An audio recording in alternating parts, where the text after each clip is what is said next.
Welcome to the Trophyz and Medalz podcast, where we discuss sports, fashion, music, and entertainment.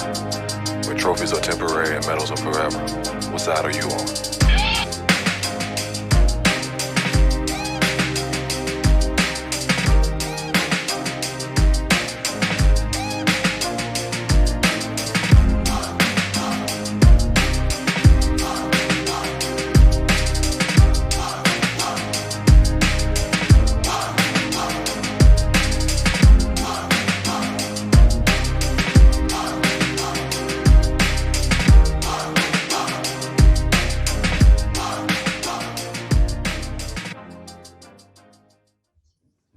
Welcome back to the Trophyz and Medalz podcast. It's your boy Batman with the Eptide crew. We got Tony Love, Twin, and the Eptide King in the building. What's good, fellas? Maintaining. Who that, baby? All right, got a big things to cover. We got AFC and NFC championship game today. We'll go over one game completed. We'll also go over the idea of NFL being fixed. We got the Salt and Pepper documentary. We also got NBA old heads hating on the new wave of players. And last but not least, how do women entertain their man without intimacy? So should be a good one today. But first thing first, our former guest Dara texted me earlier in the second quarter. It's like my fucking team going to the Super Bowl. So the Bucks win the NFC Championship, make it to the Super Bowl, beat Aaron Rodgers, the Packers again, fold in the playoffs. Let's kind of start with them. What is it about the Packers that they can't just, no matter how well of a regular season they have, they can't get to the big game? I think they always get an easy schedule going through the season. And then once they just come to their playoffs, it's just a different. I feel like everybody just chokes. It just seems like they clam up. Easy division, so they're not battle tested. Mm-hmm. That they don't have those struggle games like talking about it. And I think they have the benefit of playing in Green Bay. Where. But they've lost playoff games in Green Bay. They've lost but the thing about if you go into Green Bay with a good defense always travels. And that's what they've run into every time they've lost in Green Bay. Yeah. The better defense always comes through. Could that be the setup for them to get to the Super Bowl? Could that be the fix, giving them an easier schedule to get there? Well, it can't done. But you can do about the schedule once the playoffs start. Also their schedule is heavily dictated on their division. So that kind of starts the game off. It's like their division is never consistently good. I'm gonna say this. And I'm gonna let it go because this is what I've been thinking the whole time. I ain't gonna lie. I honestly think the playoff game with Drew Brees, Anthony, don't tackle me, bro. I'm gonna lie to you, bro. I honestly think somebody got some Drew Brees, man. Throwing 3 interceptions in the playoff game. You haven't done that in any of your years. And for you to do that, three interceptions in the playoff game. I think somebody got to you, man. No, it's called 42 years old and 11 cracked ribs. It's called 11 cracked ribs. And then did you hear the other injuries he was playing with this year? That came out. Torn rotator cuff. Hold on. I'm glad you said that. Thank you for saying that. It came out at the wrong time. And it come out at the right time. It came out at the wrong time. And for you to come out with an injury like that after the fact that you threw 3 interceptions in that game, let's read further know that you on some bullshit. But that's also the coaching staff fault because they know about the injuries. I totally agree with you. Also on some bullshit. So that whole when that came out, that really made me start thinking about for real.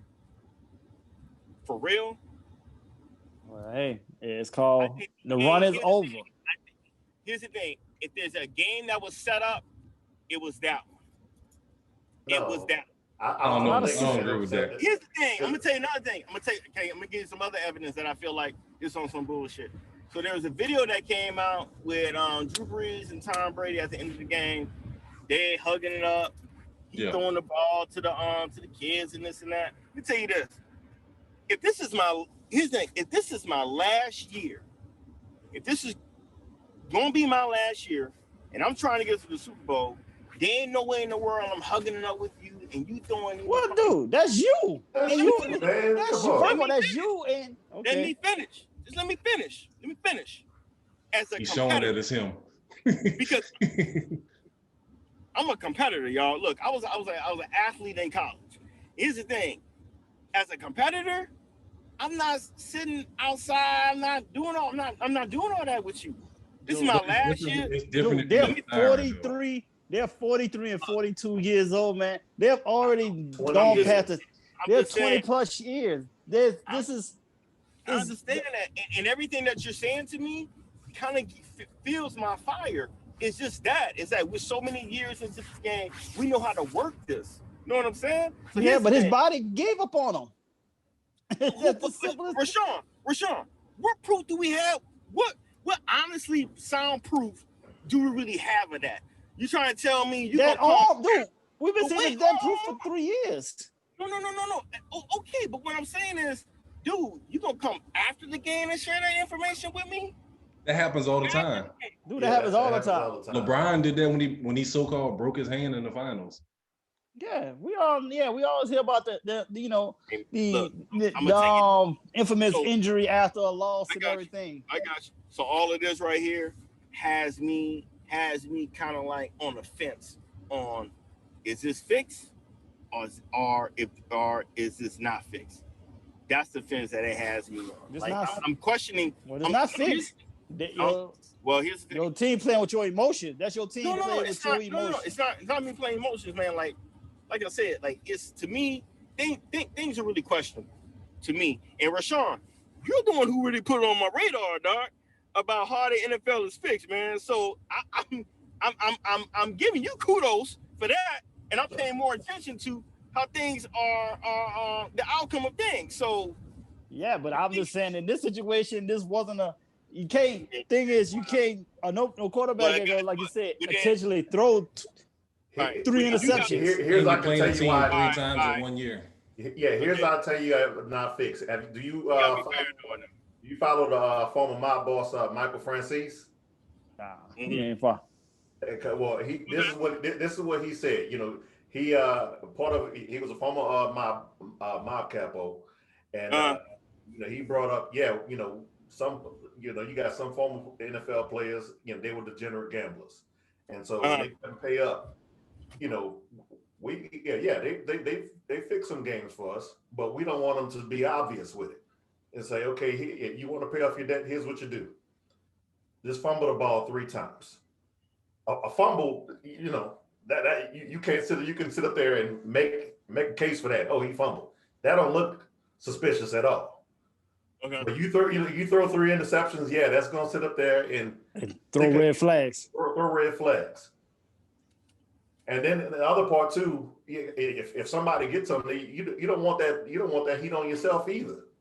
Right. And there's too many moving parts to sit up here and say that this is fixed. You got to catch the interceptions. And you have to catch the interception. But here's the thing, though. But have y'all? Let me ask y'all honestly. Have y'all dived in and looked at the 3 interceptions that he threw? Yes or no? Yeah. After the game, I did. Yeah. I mean, but shit, I didn't know he got a dead ass on. Yeah. The first one, he didn't see old boy. Oh, but old boy was right there though.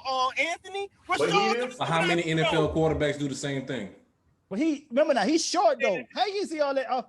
Drew Brees always throws to a spot. Drew Brees has always been known for throwing at a spot. He expects you to be at a spot because he's short and can't see over the line. So that's another you have to remember when it comes to Drew Brees about that. He's an accurate thrower because he expects you to be at a particular spot. So he throws at that spot because he don't have the arm strength to throw anything on the outside or over the top. Yes. And Rashawn, I'm glad you pointed that out. And that's the reason why I feel like it was fixed, man. Because Drew Brees knew he was throwing where that ball was at, and he knew that he threw the ball where, you know what, I'm gonna throw this ball, It's gonna look like that. It should be on time, but it's not on time. Just like you said, bro. But this is my thing. I'm entertaining your theory. I'm entertaining your theory. I'm a mystery. Look, I love detective movies. I look at mysteries, and that's the whole mystery behind it. And I think that's how this ain't your mystery. You conspiracy theorist. I got you. Listen. Ain't no mystery. Listen. I know you had your mental health break day last week, but peep this. You're talking about Drew Brees getting to him. That's not the obvious person. The obvious person is Mike Thomas. If you want to say somebody got to, that's the guy that got to. If you have a theory on that, how you gonna get 125 balls or whatever you called last year to 0 in a playoff game? Yeah, and you can't say injuries for him because we just said injuries for Drew. Right. Well, he had a bad ankle. But still, you still catch a pass with a bad ankle. Right. But Batman. Hey, we watched T.O. beat. We did watch T.O. down there beat with a New England with a half animals. Don't compare Thomas to T.O. That's but that's what he wants. That's what he wants to be though. That's the energy he wants. So he got to get that. He ain't there.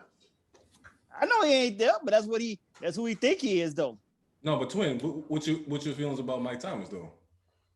Here's the thing. I'll be honest with you, and this is me being a Saints fan and a football fan. To be honest with you, I think Thomas and Drew Brees. I think both of them. Somebody got to them. Both of them. I'm put Drew Brees in the same equation that you put Mike Thomas in. I'm looking at the throws. Bro, look. It's hard to get to the quarterback. You got to get. It's hard to get to the quarterback, man, because they make the most money and they get all of the blame and the responsibility. Man, let me tell you something, bro. Green can get to anybody. I don't care if you Drew Brees. I don't care if you president of the United States. That's why players make so much money so that they don't get brought up into like you can't get to it. They already making money, man. Come on. But here's the thing: you already making money, but you get more money. I don't believe it. Rashawn, it's your fault. You tarnished me, dude. No, you took it the wrong way though, Negro. You looking too in depth. I'm making Drew Brees made $20 million this year. You talking about somebody paid him more to throw a game? Look, bro, it's greed out here, bro. I don't care how you twist it. I don't care how you throw it. It's greed out here, bro. If I can make another million, I'll make another million. Period. Boom. Who that? I know, not Drew. That man. I don't believe that. I don't believe. You're a true. So who else is throwing games? Who else is throwing games though? You gonna say Phillip Rivers threw a game because he still can't throw either. But here's the thing, bro. Look, I can't speak for nobody else. I didn't investigate them. I investigated those throws. I looked at those throws, and I'm like, bullshit. And guess what? What throws he threw better this year? Here's the thing, bro. He's a whole dog. I can put that on there. That's dirty. That's a dirty. It's a legit question. It's a legit question though. How dare you, sir? How dare you? I don't care. He's a hoe. Period. Retire your ass and get the fuck out. But this is the thing. If he had those injuries, that's on the coaching staff to say, you know what? What's that, bro? We got too much talent on this team for you to come and fuck it up. Thank you. That's all I'm saying. They should have definitely went with Taysom or Jameis and let that defense carry them. Yeah. There we go. Now we're agreeing. That's what I'm talking about. Who that, y'all? He was definitely, with all those injuries, he was not our best chance to win. Not at all. And that's why it was easy for him to throw the game. Thank y'all. Y'all prove my point. I'm done with it. Oh my God. I'm done with it. Rashawn, thank you for bringing me to this light and opening my mind to kind of think about more things. You know what I'm saying, brother? Well, I'm gonna put a little more damper on you because of the fact we speaking of gambling and everything. Hey, you on the clock? You on the clock? You got 60 days. So, you got less than 60 days now. They'll let you know you missed last week. You stretched it because I thought it was 30. It's 30. Oh, that's right. Oh, my bad. That's right. We did. Oh, my bad. We did say 30. Did we not? Yeah, you're $100. You're $100 like 50 cents, bro. Hold on, bro. Yeah, you don't have to hold that one, man. So back to what we were saying. The Packers. Go ahead. Go Pack. They just can't pull it off, man. No, they're not battle tested. They go to season playing against weak teams, weaker defenses. Yeah. And well, his receivers sold him out a lot today. They were just dropping passes left and right today. The fact that the Bucs can get pressure on them with 4 and 5, I think that was the big difference. Right. That way they can still drop back in coverage. And if I'm Green Bay, I need to get rid of that GM because first round last year's draft, you could have had one of these wide receivers, or one of these pre-med defensive linemen.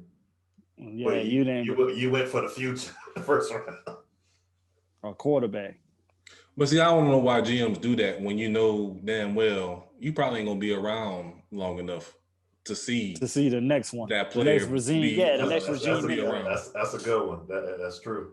So I don't know you why need to GMs pick. do that. Right. I don't get it neither. I've never understood that neither. I've always preferred get the skilled players that you need for the quarterback that you have now, or help your anchor defensive man get more support overall. I'm always about getting those key players to help that and everything. So I don't know. No, they do enough to stay in contention every year. Right. Yeah, everybody keeps their job. But then that's the legacy. But then that's the other thing about the NFL, man. We know only Tom Brady has of this era. Well, shit, then in 2 eras now, because no quarterback really did 20, like the way him and Drew have done 20 years to just stay relevant like this. Yeah, Blender for your Raiders. Yeah, but that was a whole different ball game. That was a lot of drink. That was a lot of brown liquor as he was playing through the game. He did 27 years, man. Yeah, he was numb, and he was numb half George of that time. George Blanda. And it was our quarterback, our kicker, and it was everything. Now it was different times. Yeah, exactly. That was a lot of liquor too. So it kept him numb to go out there and play. So that was called no workout regimens, no nothing. They just went out on the field and just played. Dude, that was he was a different man. So Tampa Bay defense, which again, I think that's what's been getting overlooked. Like Twin was saying, they keep talking about Tom Brady, but their defense has been this past month been playing pretty well. Peak at the right time. All out. And that's exactly what I was about to say, peaking at the right time.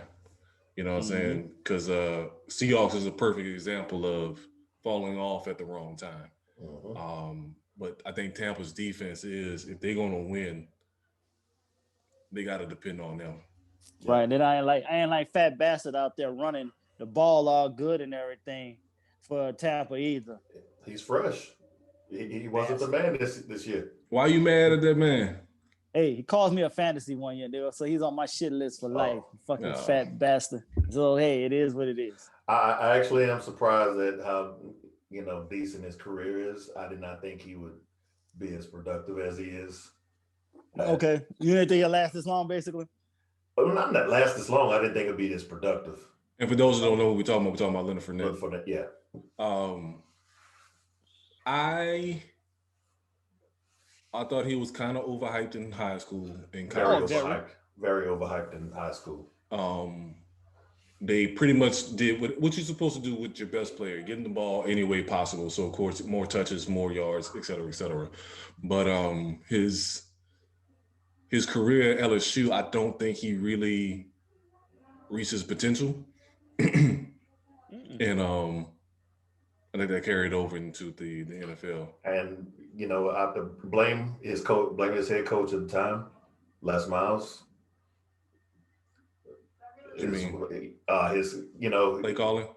Yeah, his play calling. No regroup. No. Let's go back to the drawing board in the middle of games. He didn't have that. Dial up. Creativity. Creativity. They're killing us here. Let's try something different. Yeah. No, he didn't have that, and so that's a good point. Going against Alabama, where he only averaged, I believe, 18 yards a game. Yeah, but he was averaging less than 2 yards a carry against Alabama. Yeah, 18 yards career against Alabama at LSU. So games like that, What he showed he can do in the NFL, that he can catch up the backfield. I would think that would be games against Alabama that you don't try to run him in the stack, 8-9 people in the box. You try to get him one-on-one in the flats against somebody, but screen plays and shit like that. So yeah, even we knew that, but like Les Miles couldn't. Right, exactly. I don't know. Well, didn't it run, screen pass, run, screen pass the receiver? Yeah. I hate them shits. And that's like, it had all those wide receivers there at that time, and we ain't know about none of them until they get to the league and they're legit. Oh no! What? Thought he saw interception. No, it's not interception. He dropped that clearly. If you see it in the side there, he dropped it. Let's take a quick break. It's time to run out. Okay. On this segment, right. But yeah, let's take a quick break and we can come back and talk about these Chiefs and these Bills Nation. All right.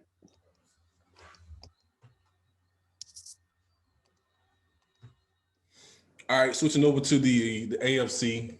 Right now, the Chiefs and the Buffalo Bills are playing. So I haven't looked at the score yet. So who's choking? You said the Chiefs? Chiefs choking. They just fumbled a punt right at the 5-yard line. Oh my Lord! I'm just seeing it.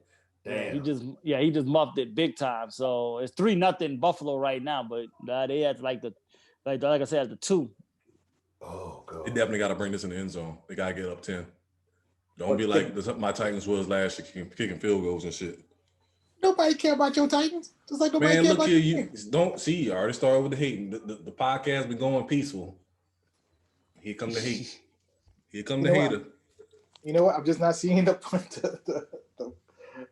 field goal. I mean, the fumble. Damn. Kansas City gonna win that game, no matter what. I don't care how many they done. They gonna win. You can't kick field goals against Kansas City. They can score way too quick to. Exactly. They gonna win this game. We straight. I ain't worried about it's gonna be Kansas City. It's Buffalo. This is a Josh Allen show. Double or nothing. Don't do that to yourself, man. Double or nothing, bro. Relax, my dude. Hold up. Hey, he out here looking like Billy Hoyle on White Men Can't Jump. I bet Double my ass. Double or nothing. No, come on, let's go. You want to? You sure? No. Are you sure? Are you sure? I'm 100% sure. Can we pause for a second? That's be a worse. I ain't pausing. Double or nothing. Ty King. Okay, no. If we do double or nothing, I need my money Friday on my birthday. Time out. Telling you that right now. Before we get Friday done. Nah, hold up. Time out. Pause. Ain't no time out. Pause. Speaking of which, happy birthday, Batman. I know you celebrated it. Yeah. Take it, Eddie. Appreciate it. Well, we getting back to this bet. No, time out. Yeah, thanks, man. This is good entertainment right here. Time out. Oh God. Ty King is a great debt collector. I don't want to see nobody have to prove this shit. No, it's not. Look, Buffalo's good. I'll take that bet. I got Friday. Hey. You got my Cash App. I just want my shit Friday morning. Later than 9 a.m. Friday morning, bro. All right. Y'all hear this?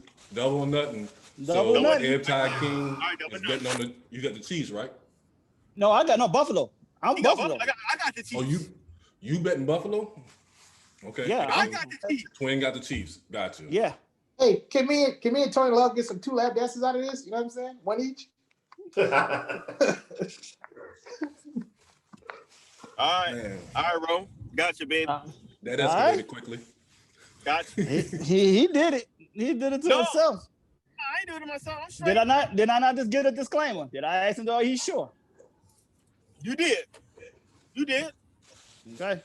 It's gonna be Brady and Mahomes show for the Super Bowl, though, bro. White men can't jump. All right. Cool. Back to the game. So look like the Bills just scored a touchdown. Yes, they did. Hold that. 10-0, nigga.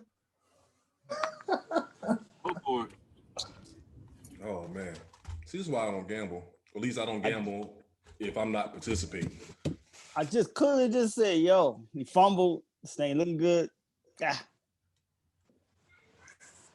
How Mahomes looking after his fake concussion?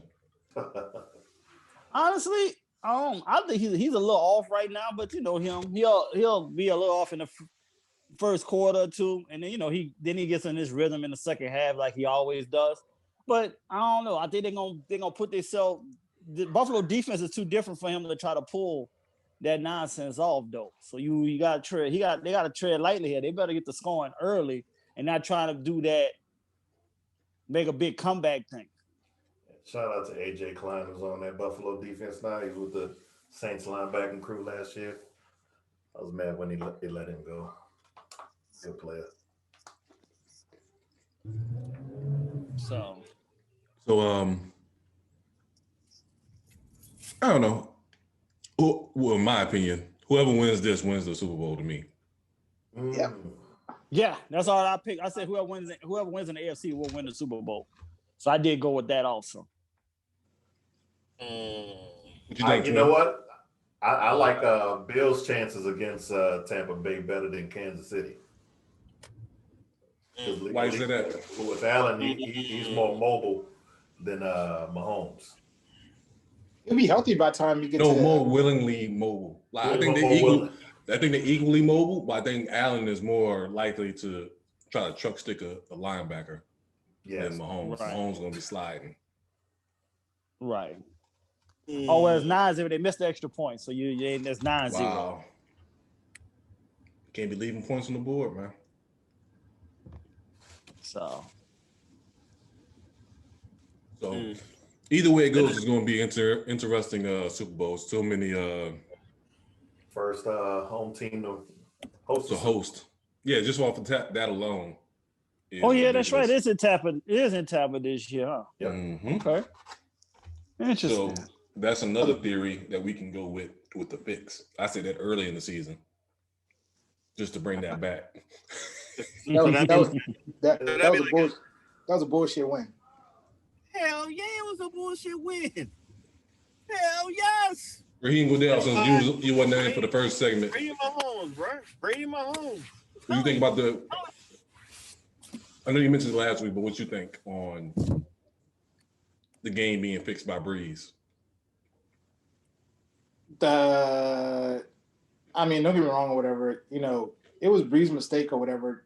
To be honest with you, the turnovers was on Brees and nobody else. So just like today's game against Green Bay or whatever, the turnovers were on Aaron Rodgers and nobody else. So I'm just looking at whenever the good thing about this whole situation with Tampa Bay is they know once they have a lead, they're gonna keep the lead, and that's the way to beat them. It's just pretty much gain a lead on them and let them play urgent football.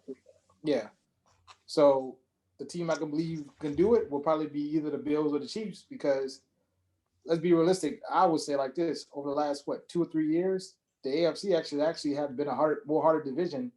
Well, the NFC has always been considered a harder side to kind of compete, right? No. But I think, huh? No. I mean, but that's. I'm talking about as far as balance. I think AFC been top heavy, but I think NFC has been. Everybody is kind of in the same range. Yeah, right. you got to remember Brady made 9 straight AFC championships, so can't be 2. No, I'm saying, but I mean, I want to say starting, you kind of saw the strengthening of the AFC over the years, right? So now you're starting to see the dominance on the AFC side because they are so. I mean, NFC has always been defense. AFC has always been offense, and now you're starting to see that hey, look, on paper or whatever, you got Kansas City or Buffalo that can literally just throw 14 points in a heartbeat.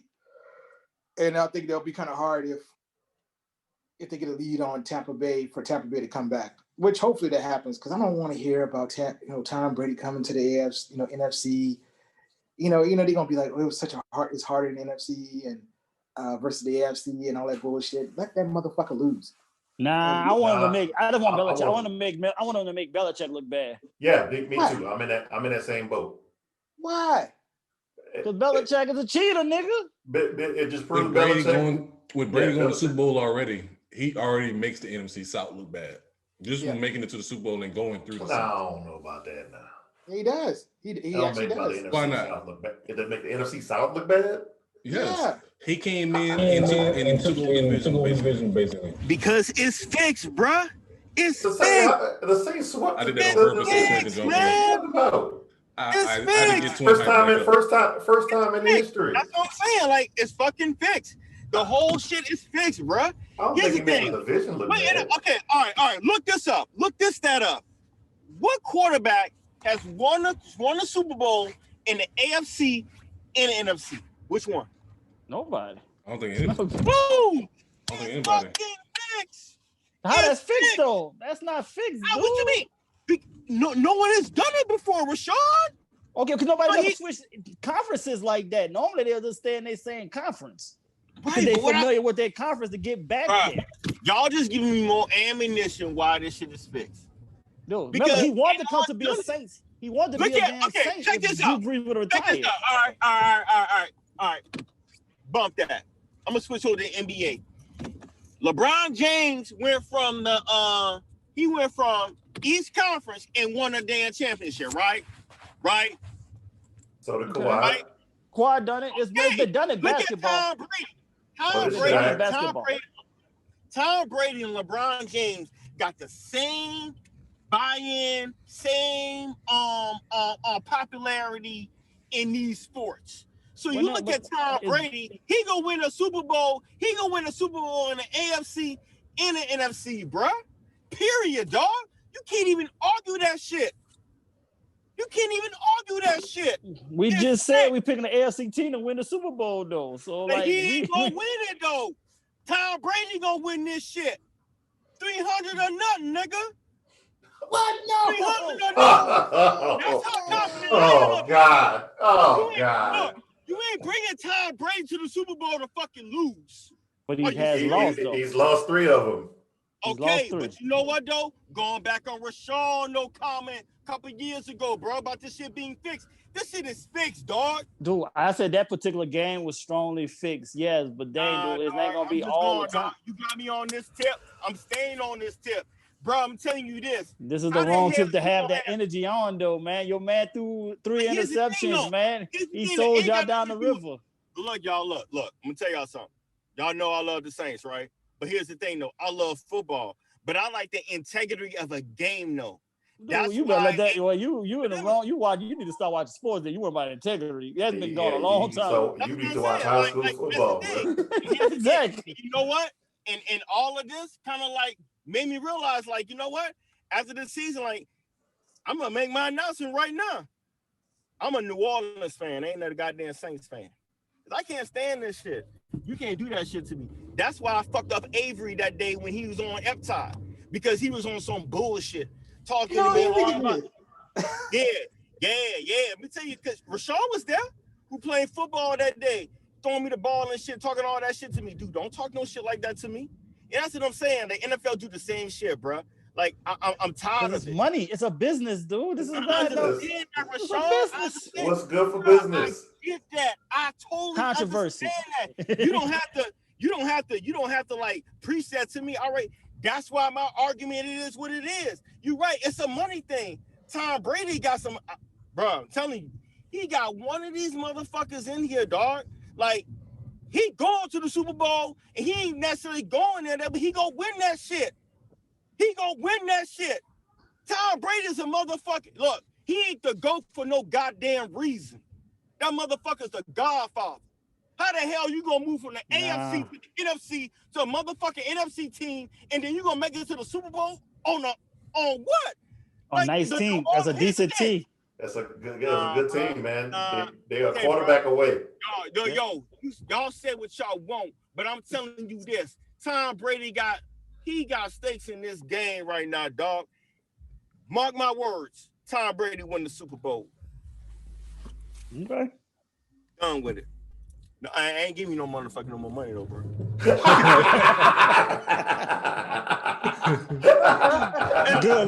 hey, nigga, look. I ain't giving you no more money, but I'm gonna tell you this though. Y'all gotta admit, y'all have to admit, my theory hold some fucking weight. Gotta admit that shit. No, I can't. Sorry. This is my only thing. Yeah, I tell you what. Be late to the prom. Be late to the prom if you want to. But that's what it's shaping up to be. It's shaping up to be a Brady and Mahomes thing, bro. I'm telling y'all. Let me ask you this. Next year, you honestly think Brady can bring the Tampa Bay Buccaneers to another Super Bowl? Honestly. Yeah. Honestly. With that same team, yeah. Same team, yeah. Nah, I don't think. I think after this year, they're gonna be some people that's leaving. I'm going to mute myself on that note. With the cut salary cap that it is, you're right. Yeah, I don't think they're not gonna have that same team coming back. Yeah, and he's not gonna. A lot of people gonna lose a lot of people though across the board though, so it ain't gonna be like a one-sided affair. I don't even know they're gonna keep Mike Evans. Right. They say Saints are poised to lose either Olmstead, Ramczyk, or Lattimore. Yep. Well, that's why getting rid of Brees is like the smartest thing because we can literally keep him. Yeah. We should got rid of his ass a long time ago. I agree. I do agree. I've been saying it for 4-5 years. I've been saying for at least 3 years for sure. I finally agree after this last game. That was. You don't want to hold on to a player too long. Right. That's as a GM, that's not the move you want to do. And I think that's what the Saints did. Regardless of sentimental value, do like the Spurs do in the NBA and just, you know what, we're gonna let you retire early, but we'll put you in front office. We'll make you an assistant. There's no way you can show loyalty to a player and not just keep him on the field too long, especially at a high cap number as and you're the quarterback. Well, technically, me personally, whatever, I know Brees is kind of going into his announcement thing, whatever, with NBC or somebody, right? Who was that? Yeah, right. NBC. I think he's actually wasting his talent. He actually should be a QB coach. He made more money. He made more money being Ellis. He ain't want to sit out there on the goddamn field. You get that easy money. No, say be a QB coach the first year. He could definitely be an offensive coordinator. Here's why that doesn't work. Drew Brees isn't the prototypical quarterback. Right. So he may not. Some of the stuff that he does, he may not be able to translate that. Yeah, he can't translate that into another quarterback. If your quarterback is under 6 feet, sure, you bring Drew Brees in. Yeah. Right.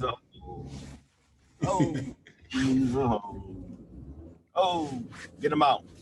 Retire, bro. If you don't want to retire, force him out of retirement. Because here's the thing: if it's not fixed, and y'all saying that it's not fixed, then get his ass out. Because right now, I'm feeling some kind of way right now, bro. I'm feeling like Malcolm X, bro. I'm feeling like bamboozled, bro. Like I'm feeling some kind of way right now. Even if he decides to come back, I don't think there's a team that's going to want to touch him with all the injuries. To be honest with you, I was talking with Sean about it. We can't even afford to keep his ass. According to the salary cap, we can't even afford to.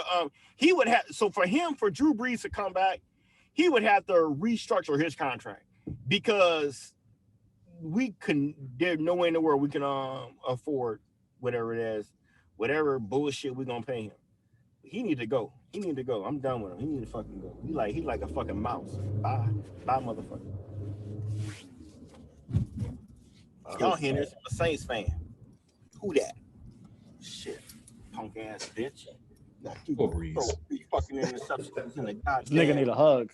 I do need a hug. You right? I really need a hug. Hey, you know what? I need some king cake. Send me some king cake. Send me some king cake, man. Earlier. Golly, man, I need a king cake, boy. Golly. Oh man. I'm over here looking like a Hebrew right now. Hair need to be cut. Beard need to be shaved. Drew Brees need to go. He need to go. Goodbye. He gone, man. He gone. He ain't gone yet, Anthony. He ain't gone yet. You know he ain't gone yet. You know he over there with Brittany thinking, who do you think she do? You think she go ahead and do that? Brittany should be a straight ass G. You've been living in New Orleans all that long and just straight up say, hey, baby, look, it's time for your ass to hang this shit up, boo. We trying to move on. That's what Brittany's. That's the kind of conversation Brittany need to have with him. because he need to go. Because if that's the case, if he ain't going, I'm telling y'all, he ain't going, I'm done. I ain't rooting for the Saints. I'm done. I'm a New Orleans fan. I'm an anti fan. But if Drew Brees do not fucking retire, bruh, I am not watching another Saints game unless he's gone. Period. All right, score alert. What episode is this? Just scored. KC just scored, sir. Yeah. Telling y'all, it's gonna be a Mahomes and Brady show, baby. Who the fuck is Josh Allen? Nobody. Whoa. They won't rate it. Hold on. Relax, brother. Let me say it a different way. Look, y'all, it's COVID. It's all about ratings. Who are people gonna watch? They're gonna watch Mahomes and Brady. They ain't gonna watch no damn Josh Allen and Brady. Ain't nobody gonna watch that shit. Josh Allen, boy. No, they want them Bills fans to get in there so they can break tables. Exactly. You don't do. You don't understand. More intriguing. Mahomes, Brady. More intriguing. Allen, Brady, not so much. Okay. No, it's intriguing to me. I'm just saying. It's like, bro, it's like a boxing match, man. Like, if I'm just saying. I like the Bills versus the Buccaneers better than I like the Chiefs. And you know what, Anthony? There's a lot of things that I like better too, but guess what? Because this shit is about money and it's fixed, you know what? Who can give a two fucks? Who that, bruh? Whose man is this? On there, bruh. Whose like man I said, is this? Yeah, bro. Like, I mean, it's bullshit, bro. This whole thing. It's Rashawn's fault. He put me on this bullshit. Like, he put this on me. Rashawn, it's your fault. You the one who put me on. Say, hey, bro. And the thing is, I believe you. Like, I looked into it. Now you telling me to backpedal like Champ Bailey, bro. I ain't backpedaling. Ain't gonna backpedal on this one. It just you can't pick that particular game as a fixed game. Your quarterback just sucks. But now you're saying something different, though, bro. Because your quarterback threw 3 picks. He garbage, dude. It's over. That's all this was. That's not a fixed situation. Bro. Looking like Larry Holmes. Bro, my homie, listen. But you're telling me to pick and choose, and when I can figure out when this shit is fixed. Well, you gotta learn. You gotta learn. It's a pattern to this, man. It's a pattern to this game.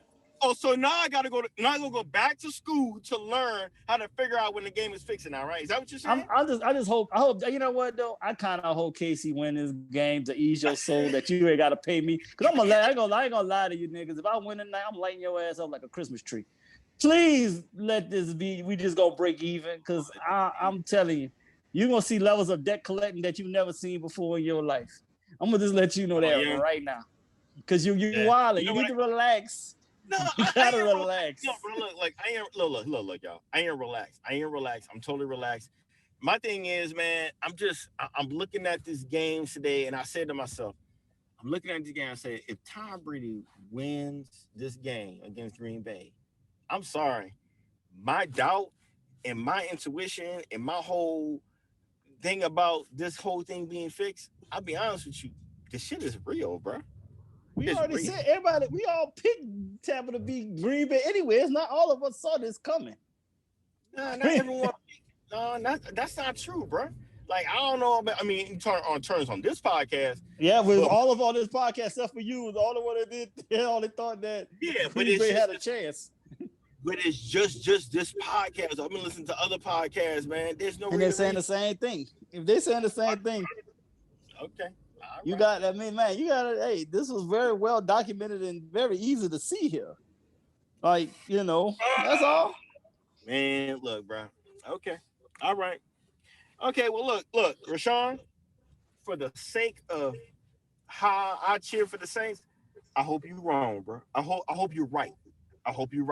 Because the thing is, I'm a diehard Who Dat Saints fan.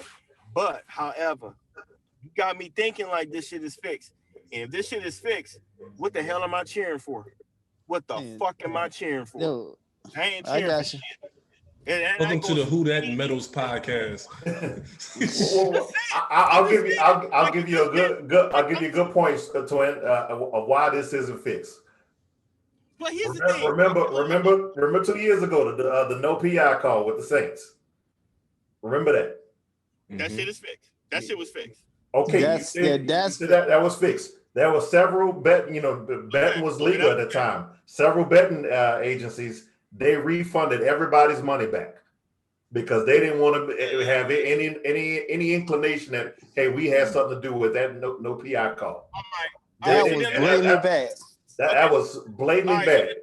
That's bad for bit. A missed call. They don't want to even be a part of even have that thought on them like, oh, we had something to do with this. Right on. Everybody got their money back. Okay, so let me ask you a question. And I'm glad you said that. And you brought up that point. So when can we be fans? And maybe that should be a podcast on top. When can we be fans? Because the thing is, here's the thing. I can't be a fan, and all of a sudden, every fucking year, something happens. Why? Because of the F word. Because the shit is fixed. That takes away from. Hold on, let me finish. That takes away from me being a fan. That takes away from Rashawn being a fan. That takes away from Batman. It takes away from all of us being a goddamn fan. Well, I'm not a fan. I'm not a fan at all. And everybody know I've checked out being a fan a long time ago. I just watch just for entertainment purposes. And here's the thing. And Rashawn, I'm on that same tip. Like, that's where I'm about to fall into. It's just watching this shit for entertainment purposes. Because here's the thing, baby. When I love your ass with everything. And the thing is, you can't play with my heart. You fuck with my heart, I come for the throw, boo. Can't do it. Hey, but who hurt you? Who hurt you? I'm just saying. Hold on. Batman. Not about Batman. Here's the thing, bro. It's not even about that. It's about the principle of it. Just like Rashawn. Rashawn a long time ago. And here's the thing, Rashawn. Again, you are putting more ammunition on. Why should just chill? Don't be a fan of the Saints and just be a fan of entertainment. You know what I'm saying? You feel me? Like, this shit is deep to me, y'all. Like, this shit is deep, baby. Like, this shit is deep. Don't ask for my support and all of this, and all of a sudden, this shit is fixed. Well, fuck that shit. Let me tell you something. Don't bamboozle me. Don't fake me out. Don't lie me out. Hey. I'm with Rashawn. Rashawn, I'm with you, bro. I'm on the couch. Okay. Looking at this shit, entertainment reasons only. I'm done. Hold up. I got shit else to say. So time out. So time out. I was a big wrestling fan, right? Yeah, fuck wrestling. You know what I'm saying? But my whole big thing was, even though I knew wrestling was fake, it was still entertainment. So you gotta look at the NFL as if something. But you know what though? But when I realized that shit was fake, I was like, for real? Dad, how come you didn't tell me this shit was fake, bro? You had us looking at this shit. Why? Because you wanted to go outside and cut grass. You want to go outside and barbecue. So you got us like food here. When I realized that fucking wrestling shit was fake, I started watching it. Rashawn, I'm with you on the couch, bro. I'm with you. I'm done. I'm done. I'm saying, cool. Fuck the Saints. Fuck the Saints. But I will say this. I will say this. Not because of my affiliation, right? But no, I will say this or whatever. Us fans make it a bigger deal to be fans than the business itself. And yes. You ready for this? Are you ready for this? You ready for this one? Check this out. Bruh, we're like puppets. We're puppets in this bitch. Here's the thing. Ain't gonna be no goddamn puppet. You know how many, exactly. And I'm gonna be just like Rashawn. Man, you know how many times I done missed certain things that I'm supposed to do and my responsibilities in my goddamn household because I want to watch some of the fucking Saints games so we get closer to the playoffs, to the damn Super Bowl? For what? For a fix fucking national organization? Hell no. Hey man, you really getting your Ralph on today, man. You being highly sensitive today. You know and I need you to calm down here, man. No, let this be. I'm good. No, here's the thing. Time to this be, man. Hey man, look. I'm Rashawn. You got room on that couch? No, Ralph. I don't want you baby over here. You're yelling like that, Ralph. I sit on my own couch then. I'm with you, yeah. though, bro. Yeah, you could like this. I leave this. Hey, I would sit on my couch quiet and gracefully. You over here hollering and screaming. I'm a Leo, though, I need you to calm down. I'm a Leo. I don't need all that goddamn passion shit. I'm nonchalant and chill, nigga. I ain't got no time for that shit. I can say the same shit about you, but I don't. But I accept that. But I'm a Leo, bro. But I'm with you on the couch. All right. Before we transition to the NBA, quick score update: Kansas City Chiefs 14, Buffalo Bills 9. Nah, they might pull that back because he dropped his knee on a 1. Okay. More come on that. Before you cross the NBA, I think we kind of touched on this slightly, but I don't know if y'all saw the interview when the Jazz played and Shaq kind of like openly criticized Donovan Mitchell. Yeah, he's saying that he's not going to get to the next level. Not saying, so Shaq is known for criticizing centers, but I know LeBron and Kevin Durant had made comments as far as saying how some of the older players basically be hating on the slick. Just, be based on the money that the players get now, their notoriety and this and that and the other, saying they soft. And which in some cases, yes, there are players that are soft, but I do think there are a lot of players in the league today that can play in the era and they don't get that credit. So y'all think that these older players are a little too critical? In terms of Shaq, I like how he criticizes mostly the big men. He stays in his lane. Stays in his lane. That's right. What he knows. But as far as everybody else, I mean that's their job at the end of the day. Yeah. I understand that, but the way that Shaq kind of did it with Donovan Mitchell, that was kind of like the way he said, he's like, I wanted you to hear it, and I don't think you can go to the next level. It's like, okay, just because he doesn't have success in the playoffs doesn't mean he's not a great player. Because there's plenty of, because I know Shaq is a T-Mac fan, and T-Mac had never got out the first round. So, yeah, so like I said, it's a vet, right. As a star. As the star, yeah. So, like, Mitchell might be in that same situation because the Jazz is really not that good. Like, they got Rudy Gobert, and then what else you got? Overrated. That's it. Joe Ingles, he's crafty. You know how we say about white people, he's crafty. Right. He got that sneaky speed. He's Is Mike Conley still there? Mike Conley's still there. Still there. He's not fulfilling his he just doesn't fit to me. And that's pretty much it. Like the Jazz is not that good for them to thinking that they're going to the Western Conference Finals or shit like that. Like Donovan Mitchell can only do so much. Like people forget Donovan Mitchell's really only 6'2", 6'3". Yeah, exactly. So it's not like he's a big person that can go out there and physically dominate the game. He's not like he's the same height and size as a Dwayne Wade, but he plays like he tries to somewhat play like Dwayne Wade, but he's much shorter. Yeah. And he's putting out a lot more energy to do what he's doing. Yeah. It takes a lot more energy to get there, and then when you're there, you spit. Yep. Right. And especially if you're not a knockdown shooter. Consistently, because he's a streaky shooter on top of that. And the thing for Rudy Gobert to not improve offensively at all, just nothing, no jump hook, no drop step, no turnaround jumper, not a 15-footer. Now, that's what he's supposed to be criticizing. Yeah, but I mean, he definitely does. He does Rudy. He does Rudy Gobert all the time. Because he said, "Hey, these kids, you can average 11 points and get 200 million." And I've seen games where even on games where he scores a lot of points, it's not off of offensive move. It's all off of missed shots, putbacks, pick and rolls and stuff like that. But that's the thing. Never anything he's creating himself. I've never seen like a stat line of, is he consistently double-digit rebounds or double? He's consistent on the rebounds, and he's consistent with, nowadays not enough people drive anymore, but he does get a good number of blocks and a good number of, contests. I mean, if I'm paying you $200 million, you got to have at least 15. But see, that's the thing. I don't think anybody else would have paid him that money. Right. No. If he would have went to free agent, and that's what I'm saying. I think that's the Jazz kind of screwed themselves. It's like if he would have went to free agency, there's no way he would have got that money because nobody's going to value what he does that much. It's again like in the NFL, it's like some players just better fit your system. Kind of like with Draymond Green. Like if Draymond Green was to become a free agent, nobody's going to give him money. You know what I'm saying? He's not going to find a situation like he had with the Warriors. So. I just didn't. As far as Draymond, I didn't like the Barkley comparison. Like that was not at all. That's highly disrespectful to Charles. Yes. Like he's more Billy Owens, more Lamar Odom with defense. Billy Owens. I just say that because he's Gold State, but that's the first thing came to mind when I was talking about power forward. But yeah, more players like that. Derek McKee, Ron Artest, Ron Artest. No, that's kind of disrespectful to Ron Artest because Ron Artest was dropping 20 a game. Yeah, that's true too, though. Yeah. Oh, Robin. Who? Dennis Rodman. Dennis Rodman.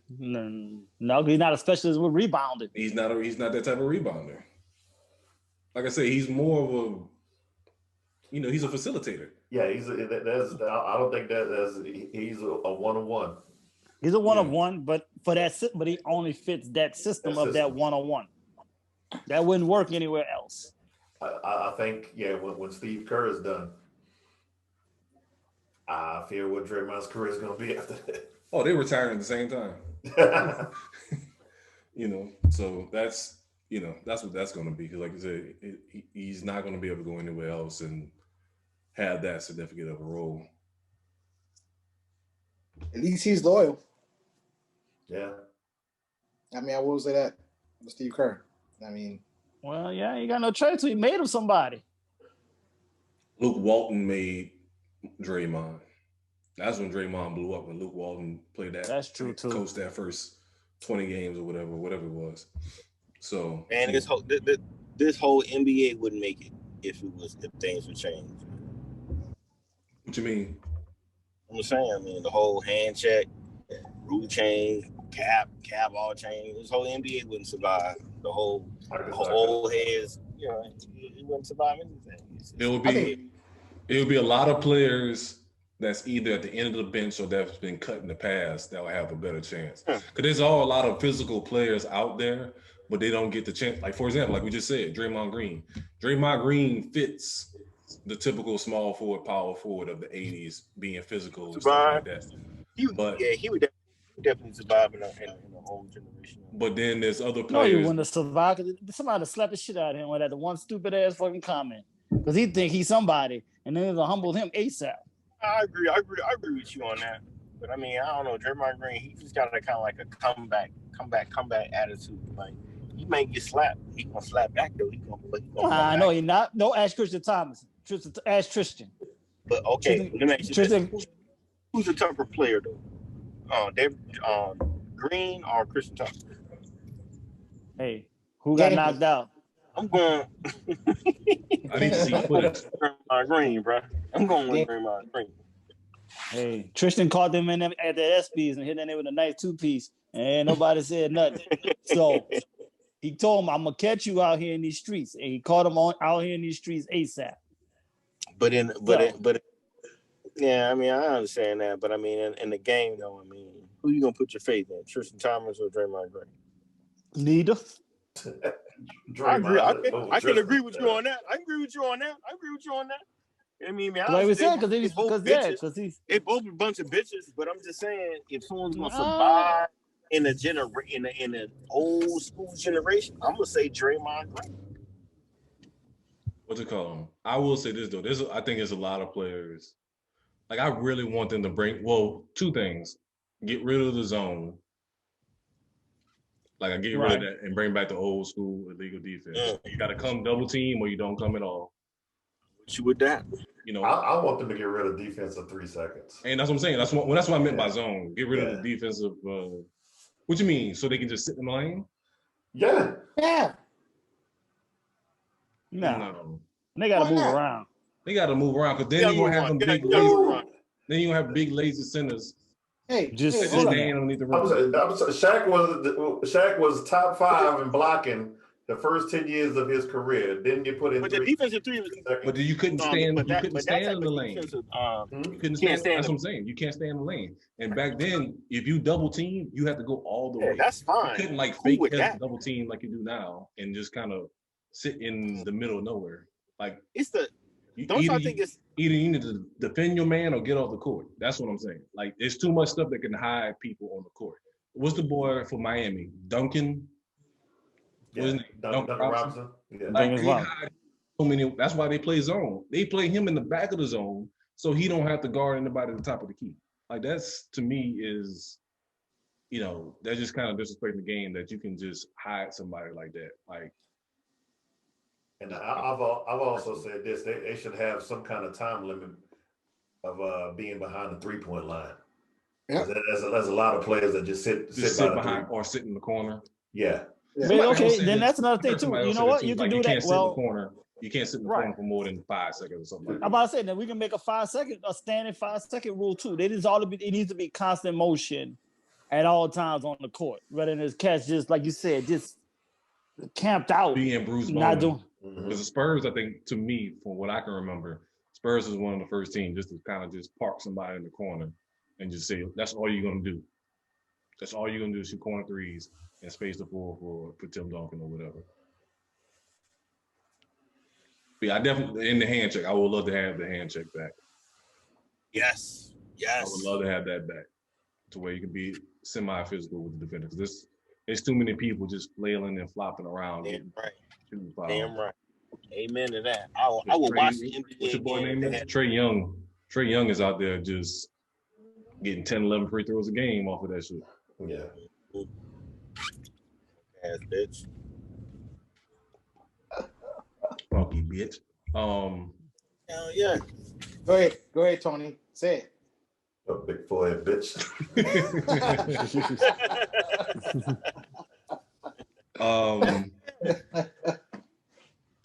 The Pelicans. Hey, look, hey, hold on, just real quick. When we played on that side, y'all, coming to that hole was hard, wasn't it? When it coming to that hole? Unfortunately. Rashawn, wasn't it hard, bro? This shit was Unfortunately. hard. This shit was hard. Yeah, that's what she said. One of the reasons. That's one of the reasons why I took a lot of jump shots. Cause I ain't gonna try to. Y'all going for the head, bro. Y'all going for the ball. Now it's Tony Love there. I can go for nobody's head, man. Rim shots. I can go for nobody's head. Hey, man, rim shots feel like the head shit. Yeah, you know what? You're right. That was you, Anthony. I ain't go for nobody's head, man. Them rim shots felt like head. Nah, man. Yeah, bro. Yeah. You went for the head, man. That's why I took a lot of jump shots. You know what I'm saying? The last time I tried going to the hole, I got my collarbone broke. That was Rashawn did your collarbone. I ain't had nothing to do with that. It was it. I had nothing to do with me. That was it. Yeah, I got my fucking collarbone broke. Come on, man. We some head busters. Yeah, exactly. Well, now he was more ribs. He was more the ribs. He was between a forearm and an elbow. Hell yeah. All that hurt the same.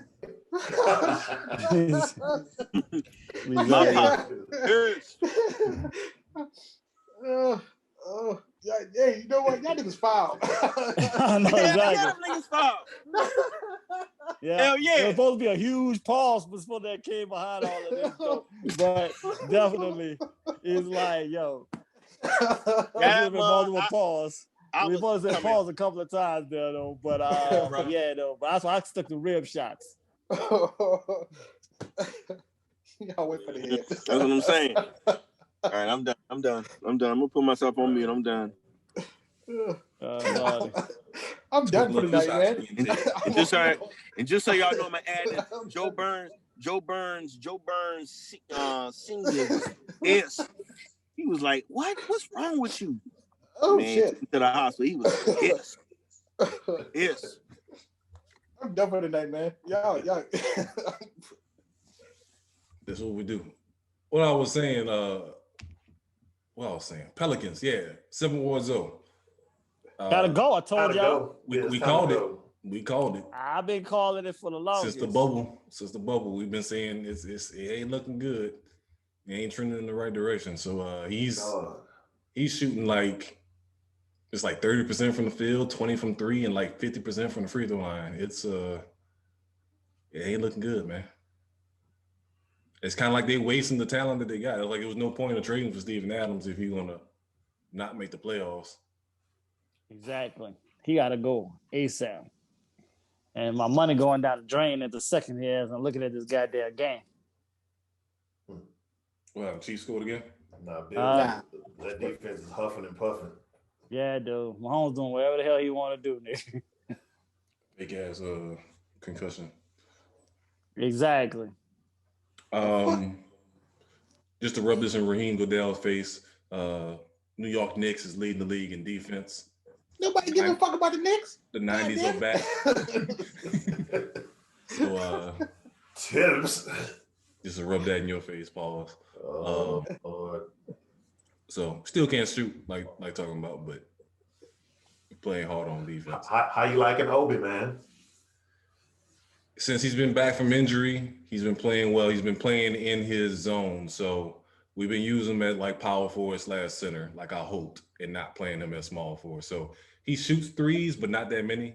He might shoot 1 or 2 a game, only when he's wide open. But everything else is strictly pick and roll and slashing and offensive rebound putback. So he's a burst of energy when he comes in. So I like that.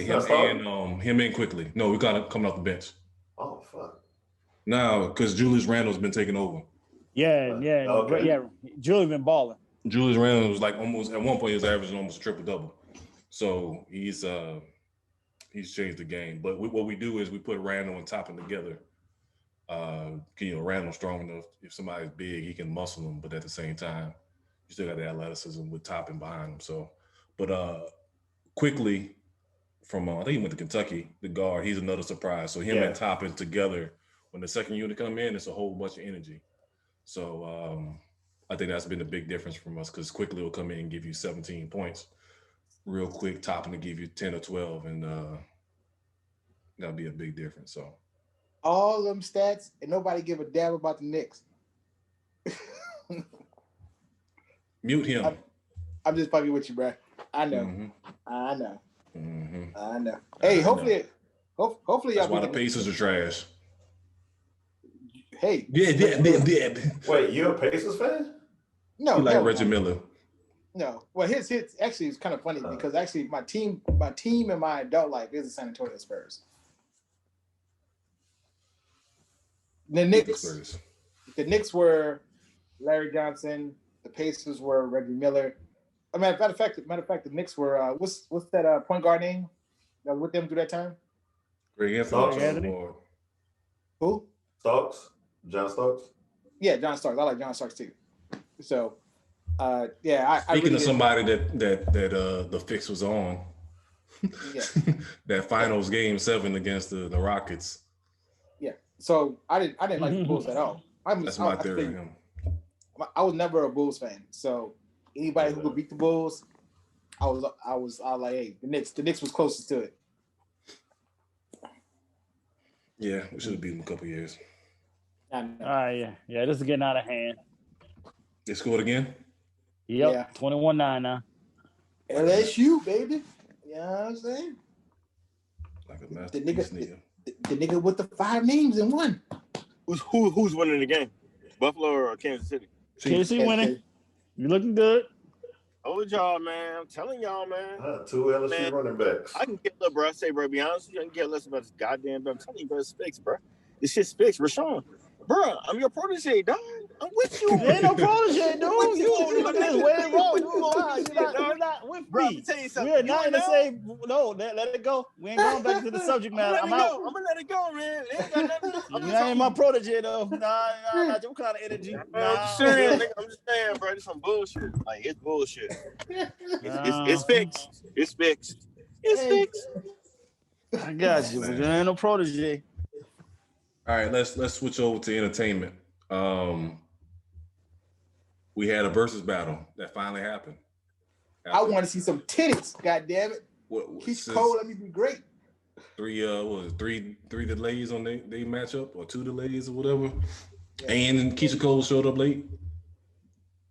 Yeah. So I wanted to say it was kind of like note. It was kind of funny, like if you would have, because it was like an hour late of Keisha Cole, right? Yeah. Yeah. So of course, my stupid ass, whatever. I was just like, the Wi-Fi was bad.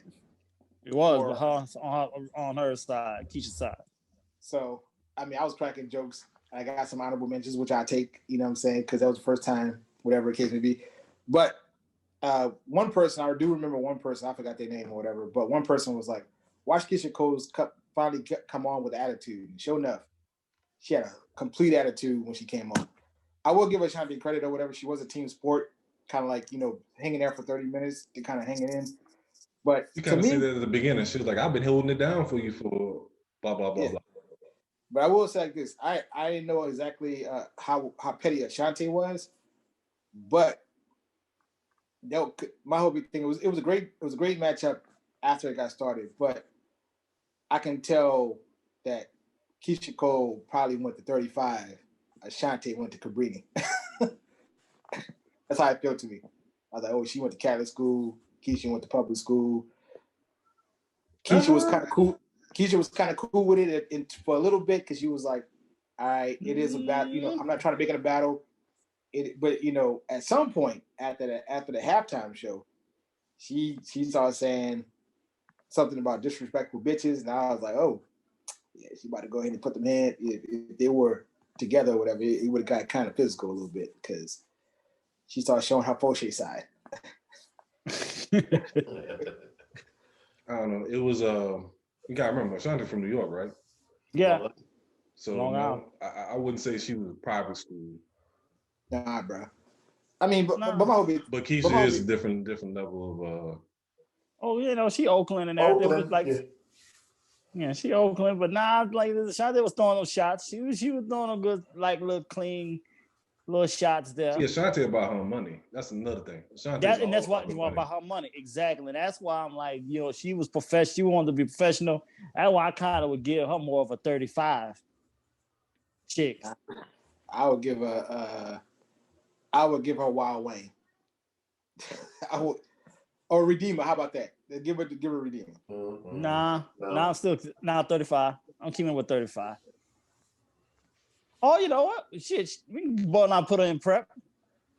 If you want her to be Catholic, maybe prep a little bit. Nah, we can't do that or whatever because my ex-wife went there, and I know she can throw the mans. So no. 35 is a good way to go. You know what? I'll give credit where credit due. 35. I mean, St. Mary's chicks can fight.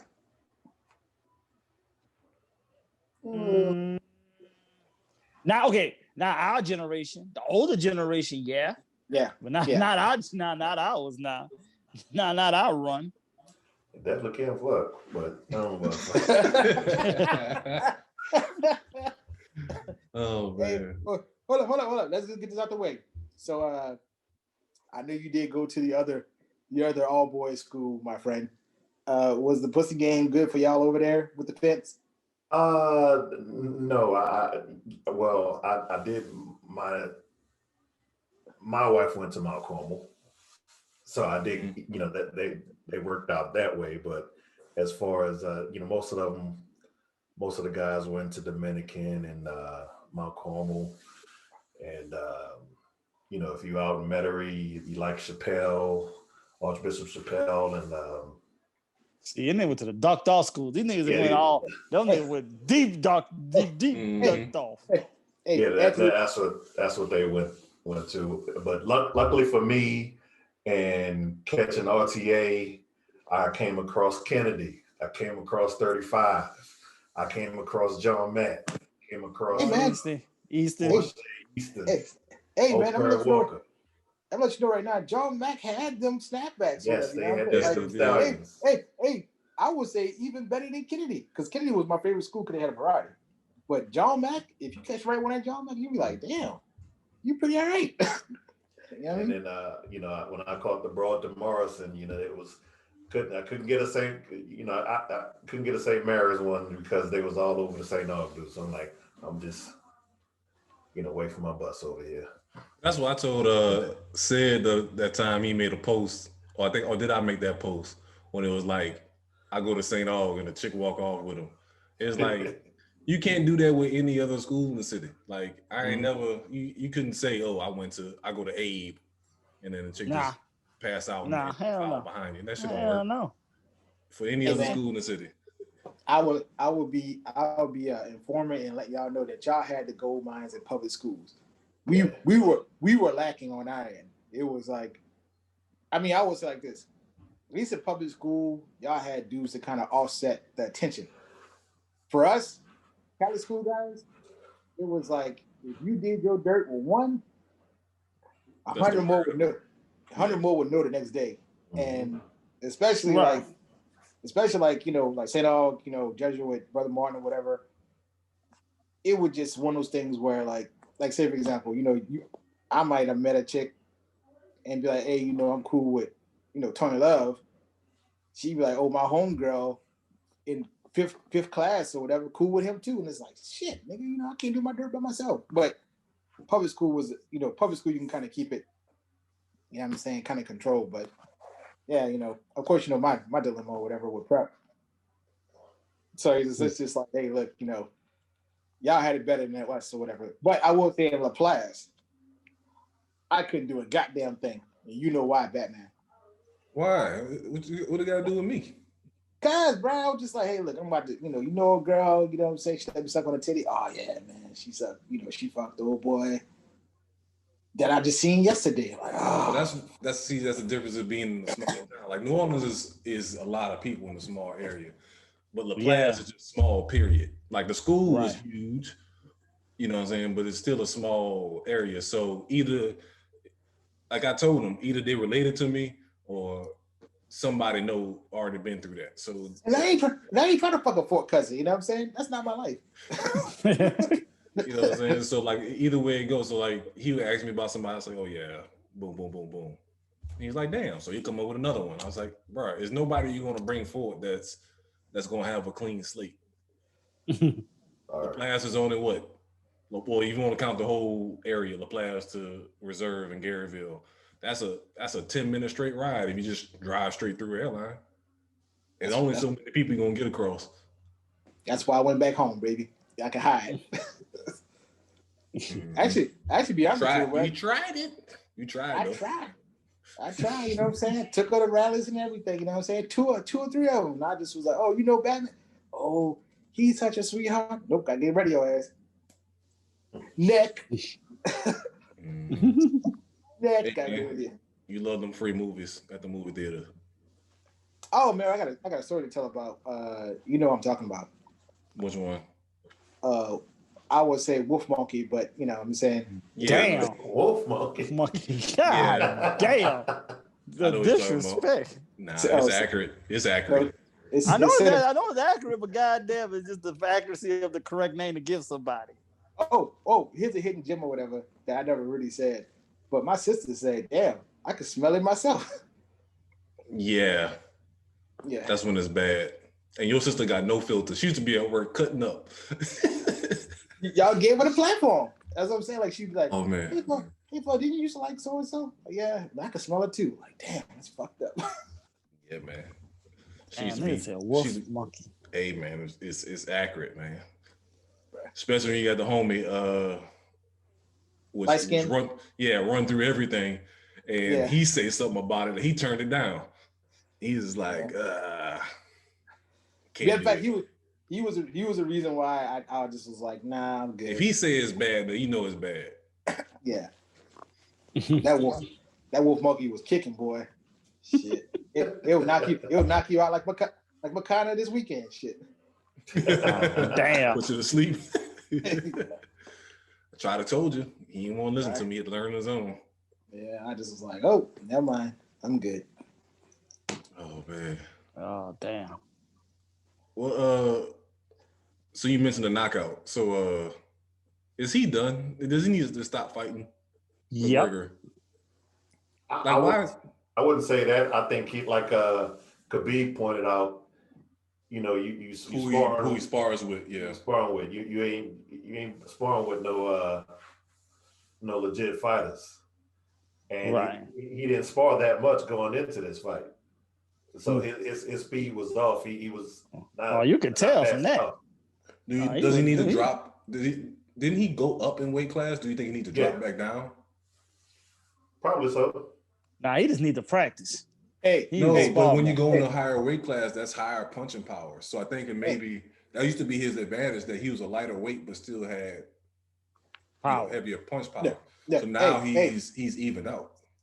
Hey, he got knocked out from a nigga from Southern Louisiana. Hey, was he from Lafayette? Yeah, he's from Lafayette. Yeah. It was Flats. it was a no-win situation going into that game. Mm-hmm. He got hit with all kind of boudin and fucking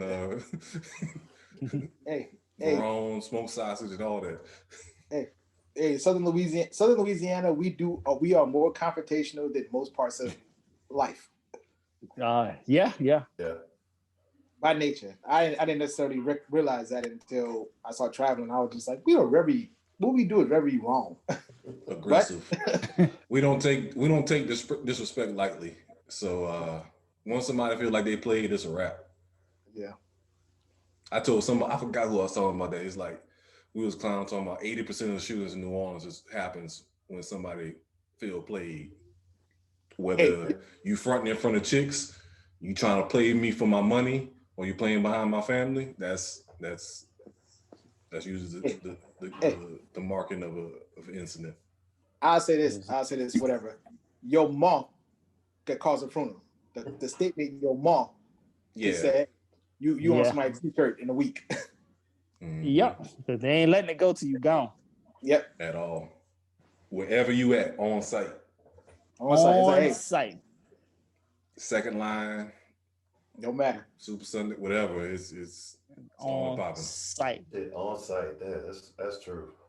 When broad daylight, that shit it could be broad daylight. It could be 8 o'clock in the morning. I remember that Super Sunday from a couple of years ago, and they had the video of it. Dude was just leaning on the wall. He was leaning on the wall. That's exactly what I was thinking about. Yeah, leaning on the wall. There you go. Just waving. Just sitting there chilling. He waited. They showed like the whole video. Like he was literally sitting there posted. Like, I know he coming out here today, and I'm gonna catch his ass. As soon as he saw him, that thing go. Crazy. Oh, that's the definition of on site right there. So my whole big thing will be kind of get back to the subject or whatever. What Michael Connor or whatever. I just think that he won't get the money he gets anymore moving forward. You know what I mean? Nah, I don't think he worry about the money.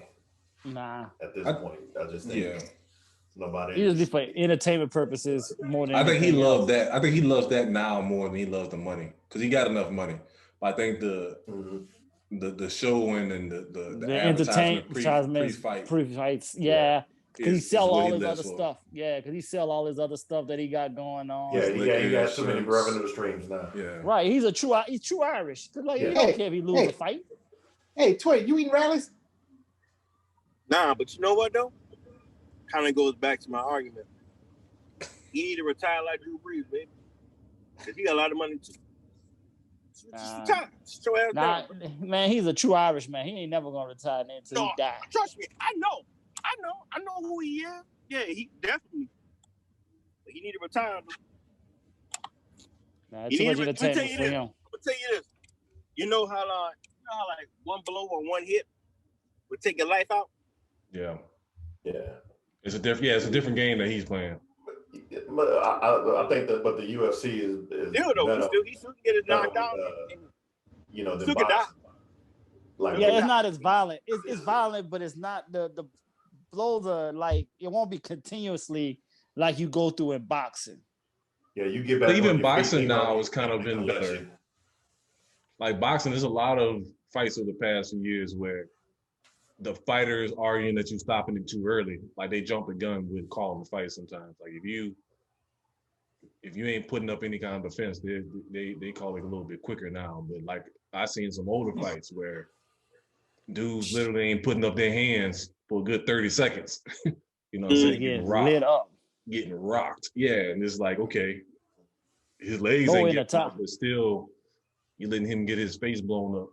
You know what I'm saying? So it's but yeah, I will say that I thought UFC, once they knock somebody out, once they hit the ground, the referees usually try to interfere and keep them from. And I like how the referees will tackle your ass. Oh yeah, they don't play no game. Yeah. They die. Nah, bro, you whipped his ass, dog. You whipped his ass. Come on, cool out. That's enough. Because it really, because if they don't, it really can be way worse. Like these probably should be way more. When the motherfucker is sitting up there doing a hammer throwdown. Yeah. To you. You need to stop right there. Mm-hmm. Exactly. There's people getting caught with them clean hits, going straight still. Oh. Hey, I got a comment that I see on Facebook. They say people talk about playoff Breeze, but playoff Roger isn't any better. Yeah. I agree. Yeah. I don't think playoff Rodgers could even be in the same conversation as playoff Breeze. So, yeah, that's crazy. I don't know, but we're out of time in a second. Take a quick break and we'll come back. Continue on the sports talk. Nobody care about the Knicks. Yeah, fuck you. Nobody care about St. Aug. It's about Brother Martin. Like even with the Cowboys, right? They got a St. Aug coach, Harold Nash. He's a strength and conditioning coach. He's like, yeah, we St. Aug brothers. I'm just like, bro, I was here first. You know what I'm saying? You do your thing. You know what I mean? I earned my stripe. You know what I mean? But St. Aug dudes have a tendency to kind of like you use the pedestal of the name. Yeah, the name or whatever to kind of like whatever. And I'm just like, me personally, I'm just like, ain't nothing about my school really got me hired from the job. So why are y'all making a big deal about it right now? You know what I mean? It's like it's a matter of building a connection. So yeah, I think especially when you're out of state, any kind of connection, you know what I'm saying, that you can put together, it's make it as beneficial. Yeah, even I'm tempted to join the Brother Martin chapter out here. Y'all got a chapter out there? Well, I mean, that's a lot of people from the city. Well, yeah, but I said it's Houston, so I mean, I would expect a lot of cats from Brother Martin to be down there in Houston. So I wouldn't. That's not surprising. It was so bad that I want to say here in the DFW, we have a chapter here for St. Aug. Like the guy said, "Hey, y'all need to recruit Floyd because he's in there too." And I just was like, "Man, I don't like these niggas." You know what I mean? I like, hey, I mean, they cool. You know what I'm saying? Like, yeah, I know some of them that's cool or whatever, but I'm just like, I never talked to none of these niggas. You know what I'm saying? Like, we seen each other in clubs and everything here. I don't know them like that. I mean, I'll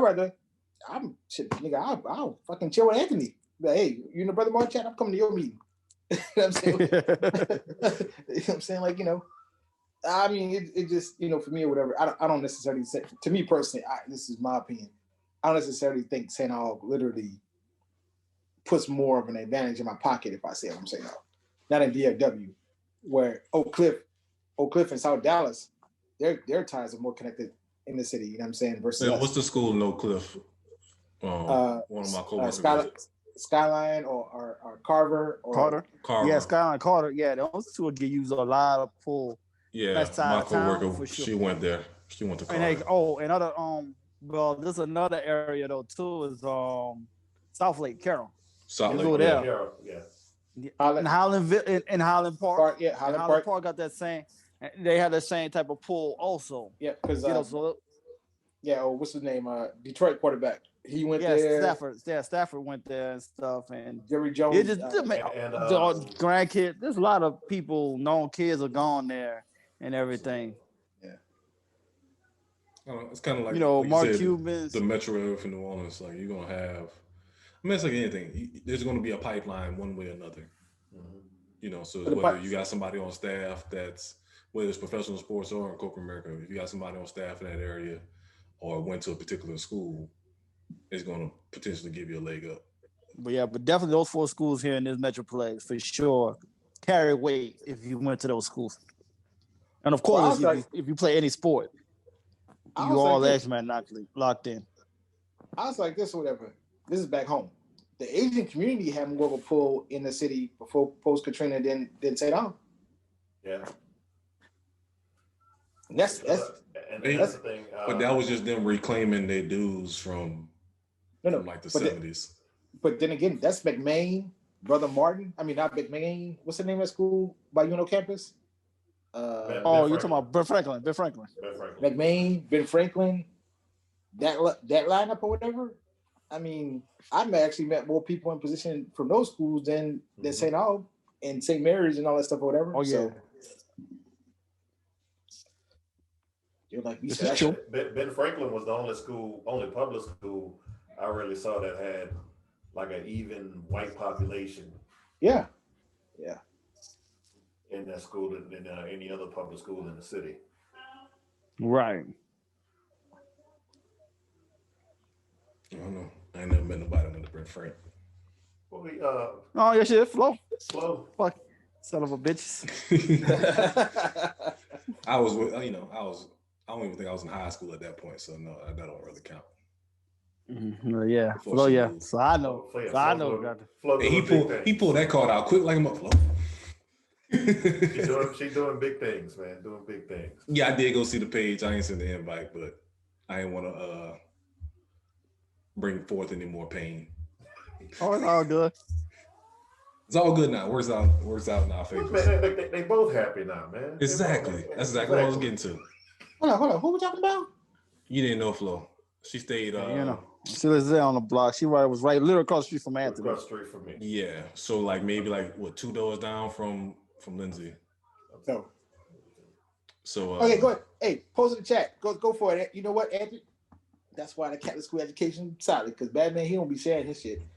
Hey man, it wasn't my place to be sharing nothing. So hey, you share. Tone Love went to school with her. You know what I'm saying? That wasn't my place, man. I was a little homie, so she ain't know me. Oh man. So we had a bio, what is it? What do they call it? Picture, salt and pepper. Biopic. Yeah, the biopic. Know, using these big words. That's what Tone Love job is. Wait, you hit record already, correct? Yeah, I've been here. Recording this on. Mm-hmm. Oh shit! I didn't know. I'm proud of him. He's been good. Hey man, I kind of know what I'm doing after 3 seasons. Yeah. The first season was the rough one. You know what I'm saying? We was growing. You know what I'm saying? That I kind of got shit in order now. I guess I came on a little late and I didn't hear. So my bad. No, you good. No, I ain't saying that. I just pressed the button once he started talking about saying but because I wanted to get that in there. But so yeah, they did Salt and Pepper little movie. I haven't watched it yet. I'm not watching that. I found out Spinnerella ain't in it. I was about to get to. So yes. So do you think they're doing this on purpose? Yeah, because she sued them. Yeah, because she sued them. No. I'm saying it seems like every movie that Lifetime has came out with, it feel like something was off about it one way or another, right? Yeah, because they never get the full story. They only want the controversy first. Yeah, so the fact that you doing Salt and Pepper and not including Cinderella, regardless of their situation, is kind of crazy to me. Hey, hold up. Pause break. I want to be with Progressive Auto Insurance. I need to be Flo. Oh man. Hey, let it be, man. Mm-hmm. Hey, me, you, the Batman, we don't have a shot. No shot. Let it go. Hold up. So who got the shot? Got a shot or had a shot? Oh, that's the one y'all talking about. Oh. Yeah. Yeah. You know what? You the comeback king. You know what I'm saying?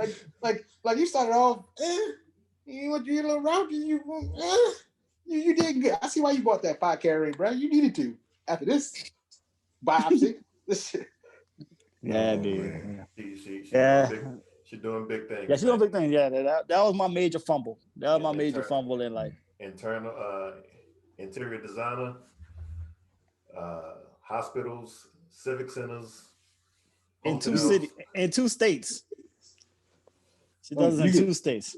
Hey, Flo, if you listen, you can civic my center. Goddamn anytime. Lord. So enough. I don't talk about this no more. I ain't gonna do my brother this before his birthday. Like we were saying, Salt and Pepper. So yes, let's get back. Yeah. So yes, there's no Cinderella. So Cinderella had their beef with Well, yeah, they had they wasn't paying her on some of the later ventures that they was going through as of lately, and they was cutting her out of the deal. But she's like, wait, we've been always in the mix of doing this always forever, but now why y'all doing this now? So she had to sue them for that money.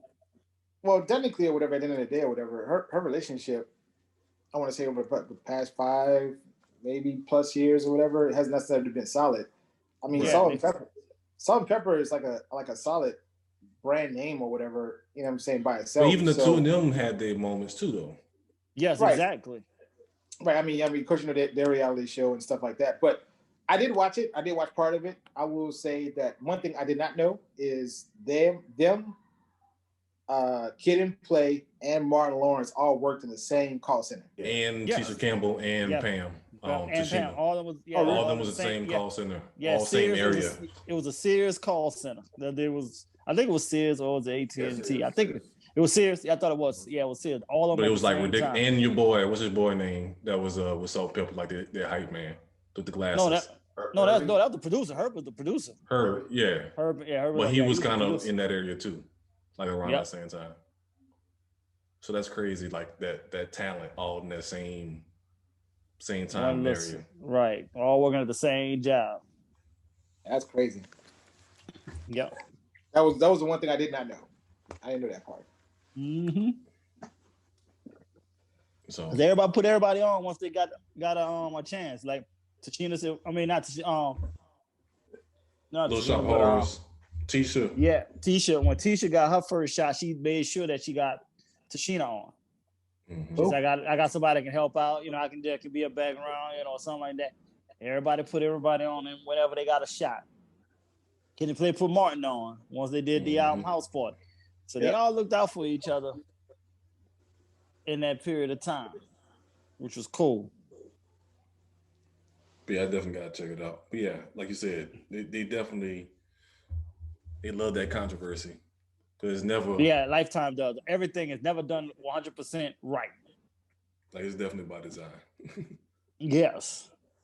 It showed not spoiler or whatever the case may be, but it did show who's the tallest one? Pepper, right? Yeah. Pepper. Yeah, Pepper. Yeah, Pepper. They had like a line in there talking about LL Cool J back when he was 17, and she kind of made a comment talking about, I want that young thing. And I'm just like, oh, Cougar status back in the day. She was always about, she was always dad. She was all about that life with this taking down cats and everything. Like she and she said her biggest regret was turning down Will Smith though. Yeah. Oh, and one of the dudes from the Fat Boys. Wow. Oh, Prince Marky D. Probably the light. Was it the light one? Yeah, that was Prince Marky D. Yeah. So I could see that. Actually, I could see that. I was like, shoot, I would have been scared of that shit back then. God damn. The lineup that she got. Yeah, Pepper was all out there. She was about that action, yo. So that body count is real with her. She brought that energy. Yeah, trust me, we know when they came with the song "Push It," that was all her. Mm-hmm. Yeah, it was cool though. Yeah, Spinnerella lives here in Dallas.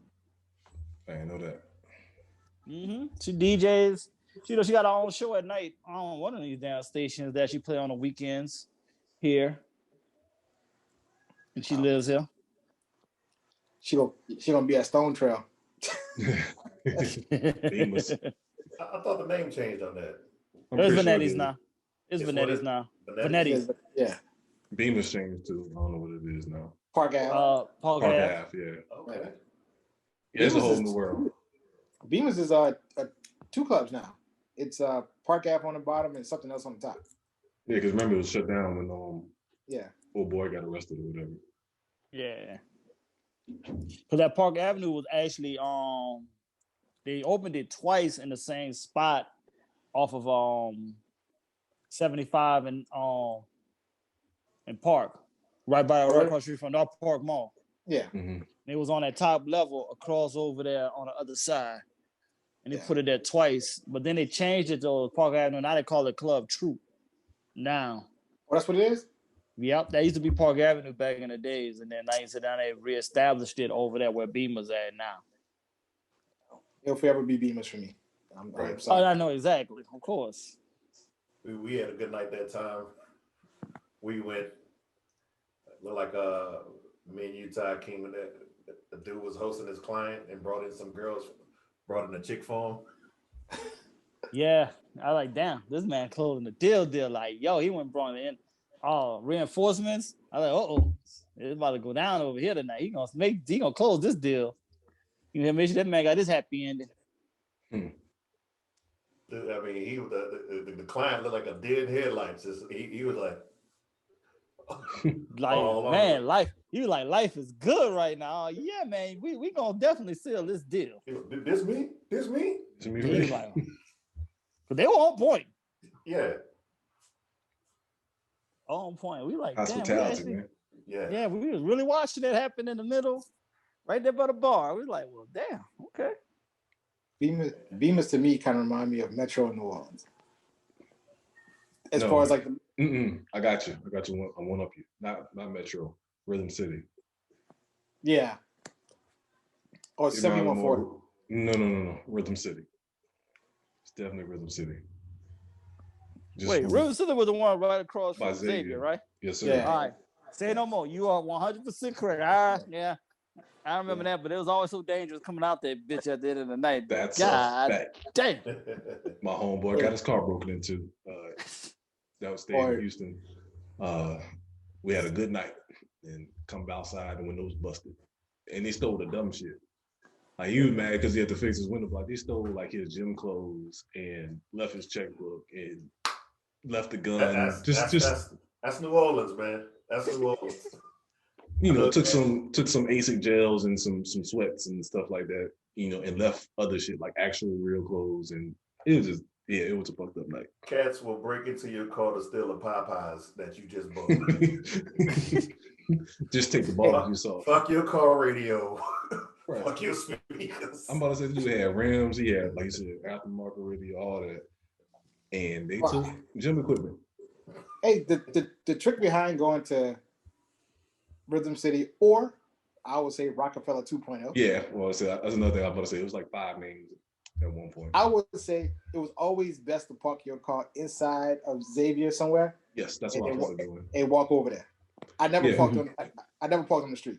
Yeah, that's what happened. The time we did park on the street, by the houses and stuff like that, that's when he got his shit broken into. Yeah. Every other time, I always park on Xavier campus and just walk over there. So because it was pretty much guaranteed when you left or whatever. But some females be walking and you just spit your game. This is true. Yeah, I will say that. Because most of them coming from Xavier anyway. So, yep. And what was the other spot? Patio 69. Oh, was it red something? There's something red. Was it red one? Red room? Oh, you talk about the spot on where you used to have the phone parties by Xavier? Yes. Yes. Yeah. Yes. That was a spot too. Mm-hmm. It was off of what you call that name of the goddamn street? Shit. Coming from Metairie, or coming from the back way to come from Metairie. I want to say Airline or some general. Yeah, Airline. Yeah. There was a spot. It was like because they used to have another spot that called Patio 69 was right across the street. That's how I know about it. Mm-hmm. But that's where Uptown Hemp is. That's why I became Rashawn Pusher, Ty King Pusher. If you're in the city, wherever you go to Uptown Hemp, that's where all the parties were. Okay. Yeah, man, you miss not being in these streets with us. Well, obviously, I was living through y'all or whatever, and vice versa. Because talking about Ty King. Oh, he was gone. Yeah, I was already gone and everything. But when I came to the city, I was into something. But I was with, I was more with Ed when we went to these spots and everything. When I did come, but that shit. And then once y'all came up here, then every now and then y'all was able to drag me out and get me out here in these streets, though. 10% of the time, as much as we was running the streets. Now, yeah, it was definitely 10%. I was not rolling away. Y'all, you and Ed was tripping. I'm like, God, these niggas got itineraries. Niggas had lists. Niggas had ratings for the spots. And I'm like, y'all niggas is doing. The scout report was like ridiculous. Yeah, well, y'all, the separate spots. Hey, how is over there? Nah, well, it started back home first. So, like, for example, whatever that spot was in the plaza, what was that? Vincent's. So, yeah, I was there. So this was the game plan with me and Ed. I'm coming from the Plaza. So say, for example, I go to the Metro or I go to Club 360 or whatever the case may be. That's closer for me to go straight there. All right, you go there, you go to Vincent's, and we exchange scout reports. All right, what it look like now? Is there potential to have more females come through? Is it potential for it to get more packed? What's the cover chart? With the drink specials? Like, we were just breaking all that down. And it's like, okay, All right. Ahead of your time. Either you coming to me or I'm coming to you. You know what I'm saying? Do you have other people coming behind you? You have other people with you. Like it was all that taken into. These were walking apps, nigga. They were before their time. They was Google Maps before Google Maps. Exactly. They gave you the, like I said, ratings, the thumbs, what's the good, the pros, the cons, what night is the best night to go. On a patio on the cell phone, like, you know, giving game, you know what I'm saying? Oh, that chick I met last week, is she in there? Okay. No, I ain't gonna come. We gotta switch it, you know, stuff like that. So Well, it's kind of interesting because I never really saw Ed and Vincent's. But I used to go to Vincent's at 9 o'clock. Well, that's the thing. Ed was gonna be Ed was never going to visit before noon. Midnight, nigga. Before midnight, nigga, Ed was nowhere near Glove till midnight. Yeah, because I go to Vincent's because that's when they party kick off over there, just to kind of just get out the house. Convert it, yeah. And then I would go to 360 or the Metro or the Red Room or Bourbon Room, or I never really was a House of Blues guy, but I will always go there, do my thing, and then go to the clubs I was promoting. And then I would see Batman. Batman would be like, yeah, you know, we went to the Metro first, and then we came in. I'm just like, well, I'll be at the Metro tomorrow, so you're gonna be there. And that's how. But it was like kind of funny because, you know, Juan and all them, Will and all the rest of the people that, you know, we all know mutually or whatever. It was like a reporting thing, because it was like, I would say it wasn't so much a reporting of what place was popping. I say it was more reporting of who fucked who. Who was there? Yeah, it was like, hey man, your girl over here. I ain't feeling that shit, so I'm gonna go over there. You know what I mean? So you would sacrifice a less packed club to avoid somebody, you know, something that you didn't feel like being bothered by at that particular moment. So that is true. Like we'll mess around and go to Kenny's Key West before going to the Metro if certain people was there. Damn. Shout out to Kenny's Key West. Kenny Key West used to be popping, man. Like, you know. Baby all wrestling on Tuesday nights. That used to be my senior year. Tuesday nights, me and my cousins. Another duck off spot used to be that daiquiri shop on Veterans. Oh yeah, that too. Yeah. Yeah, that used to be the spot too. Still is the spot. You know, all the people I know are killing. So yeah, that definitely used to be an adventure as far as deciding what the move was going to be. We had plenty of options. Sure the fuck did. Knew too many people. Still mad you got to hear from that chick though, and I ain't get it yet. That wasn't me. She gonna just fuck. Oh, yes, that was Juan. That wasn't me. I'm gonna say. Nigga say dry snitch. Nigga damn it's not dry snitch you to an early grave. Mm-hmm. See, wasn't me. Wasn't me. I forgot it was Juan. It was wide neck, not long neck. No, it was. Let me show you. Let me show you the. I guess you want to say the benchmark or whatever. It was wide neck. It was Kenyan. You remember the light-skinned guy? I know something about. Yeah, it was him. And it was one other person. I was like, y'all got hit, and she all trying to make love to my ass. I'm gonna fucking head too. So last time I saw her was 2 years ago. I was like, why you never gave me head? I didn't think you was into that. Bitch, I already know I didn't think you was into. What? I was the one that was actually trying to live a life like you. She said she loved you. That's what that was, man. She wanted to treat you differently. She didn't want to treat you like the rest of us. That's probably the reason why I married Clarissa, because she would be like, hey, look, you know, I'm gonna give you that special treatment. Like, yes, thank you. VIP pass. So since you're talking and snitching, it's your time to chime, man. What's up with these stocks? I know you've been sending these snapshots and pictures. You know, I don't know shit about stock. Who's supposed to be booming? I saw you saw something talking about somebody's gonna double within the next 2 weeks. Feel like we're gonna go to jail with that post or something like that. I don't know. Is that considered insider trading or what? I need to know what I'm getting into, man. That's not considered insider trading. Nah, inside trades, you gotta be part of the business, man. You gotta be part of the business. You gotta be on the inside of the business, yeah. You know, so I thought maybe inside our text. You know what I'm saying? I didn't know. Well, all right. Shit. He's serious too. He was highly concerned, man. He was concerned. I like, man, how you know this going double, man? Hey. So the thing about stock is you always want to come in when the stock is cheap. Right. So, of course, with this new presidency or whatever, stock has took a dip. Actually, to be honest with you, actually took a huge dip. Now, since Trump is gone and Biden is in, and we're going through that whole presidency. So here's a couple of stock tips that I say get into before I actually start booming again, which will probably be predicted probably February, March. Whatever. So Nano Dimensions, it seems like it's kind of like on a steady rise. It kind of dipped because of the new presidency. Anytime a new presidency or any type of major change globally that's going on, stocks tend to have to take a dip or whatever, which is the reason you should buy, because you're literally getting a discount.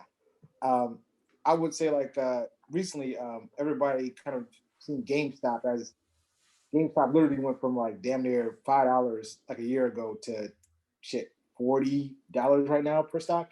Mm-hmm. So you always want to catch I mean, don't get me wrong, like to sell a PlayStation, Xbox. That's what I'm about to say. Yeah, new systems coming out.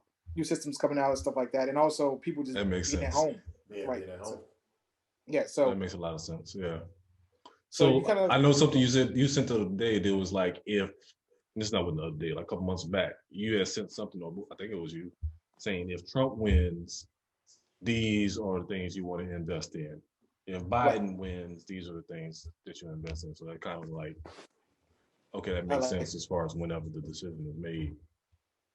Yeah, like you always gotta look at. Well, actually, there's a website, and I'll get to this later. I'll share with Anthony. I mean, I'll share with Tony Love to kind of post in the blog chat. There's actually a website you can actually look at your senators, state elected officials, and everybody's stock portfolios in pre-advance, so you can know exactly what they're into. Mm-hmm. Right. So but I'll share that with everybody later. But currently, my two or three recommendations will probably be Nano Dimension, which I've had her before. I actually have some stock in that, and it did pretty well. Clean Energy Fuels is another one. Right now, currently is at 1047. It's supposed to take a dip.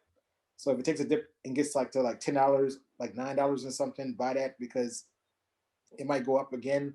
Another one that I've said, FuelCell is another one, which I've seen great things happen. It's kind of like it's cheap right now, but it's because now with Biden, there's going to be a push for electric vehicles, electric vehicle technology, electric vehicles transition. You'll start seeing like Mustang, right? Mm-hmm. So you kind of catching these waves beforehand. I will say, if anything or whatever, take your stimulus check or whatever, and kind of like donate some money to that. All these recommendations that we're going to give moving forward are going to be like long-term investments. You know what I mean? We'll kind of get into calls and puts later on. But for this segment, I would say do your research too. Yeah, I always did say if a stock makes sense to you, it's good to invest. If it doesn't make sense to you, don't invest, because you're just kind of going off a straight, like gambling. You don't know exactly what you're getting to. You know what I mean? And then you have to understand why the market did so well last year. If you remember, this line always stuck with me in the movie Inside Man. He said, "When there's blood in the streets, buy real estate." Everybody, our country was, in a rut. I mean, we in this pandemic. Everybody's, you got people dying, you got people out of work, and so. I will say I will agree to that, because I know that worked for me this year. Or last year. Mm-hmm. It's if you can show that you can afford and have steady income in time of crisis, it's a steal. Like, they literally giving you it away at the interest rates during those times. So that does make sense. And Inside Man is a great movie. Right. So that's Lord, just saw that hit that they put. Yeah, it was a good hit there from Buffalo. But that's why.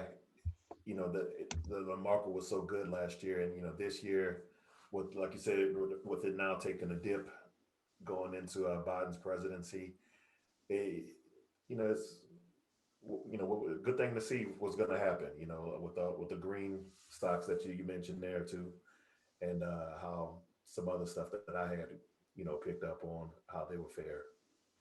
Yeah. Also, Yeah, Bitcoin, cryptocurrency. I would say this is probably like a good time to like, I ain't necessarily bank on, but put some money into like weed stock as President Biden is actually pro cannabis in certain ways.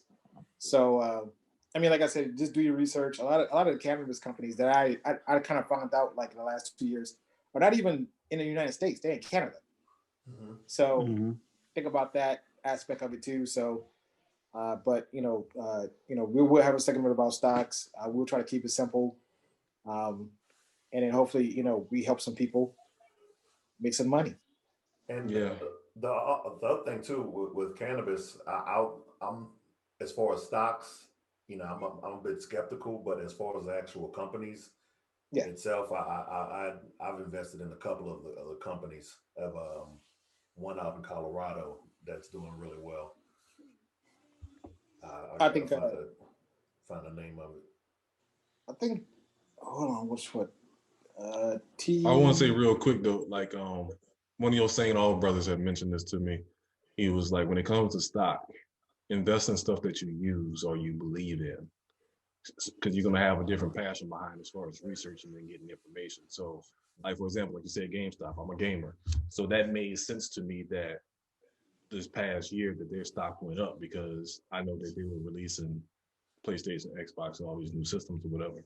So like to me that makes sense. Or like we talked about the other day, Raheem, Amazon. You know what I'm saying? We both got billions of Amazon boxes being delivered to the house every week. So like to me that only makes sense to, even though if you can afford it, if it's in your range, that you invest in something like that that you personally use on a regular basis. And the stat I saw recently that during this pandemic, the country added 46 more billionaires, and I think they said Elon Musk, Jeff Bezos, and I forget the other cat. They added 60 billion to their overall wealth each. Yeah. Mm-hmm. Jeez. Cannabis stock. Tilray is one of the ones that got mentioned a few times. They're out of British Columbia, but that's one that kind of was. I was like this. Most of my information is kind of like a generalization. I'm in different groups personally, and I kind of read Yahoo Finance in a lot of ways. So I would say, like, if you really want to know the trends, listen to the news. There's I think CNN, CNBC, MSNBC, they all have that business segment where they talk about different trends that's happening. If you hear like a common name being thrown around in a week, most likely it's like a hint of something's about to happen. Oh, but for Sony, let's just take Sony perspective. So Sony is known for the gaming systems. Sony also produces the camera for the iPhones and Android phones. Sony's also into 4K TV parts for other companies.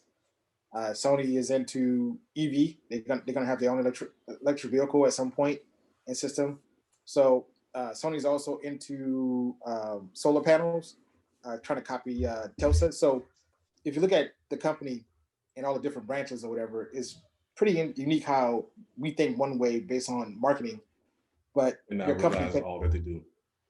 Yeah, you'd be surprised that probably Sony is actually giving parts to Microsoft for the Xbox. I wouldn't be surprised. You know what? I actually heard that a long time ago. I mean, Apple was doing the same thing with Samsung forever, and vice versa.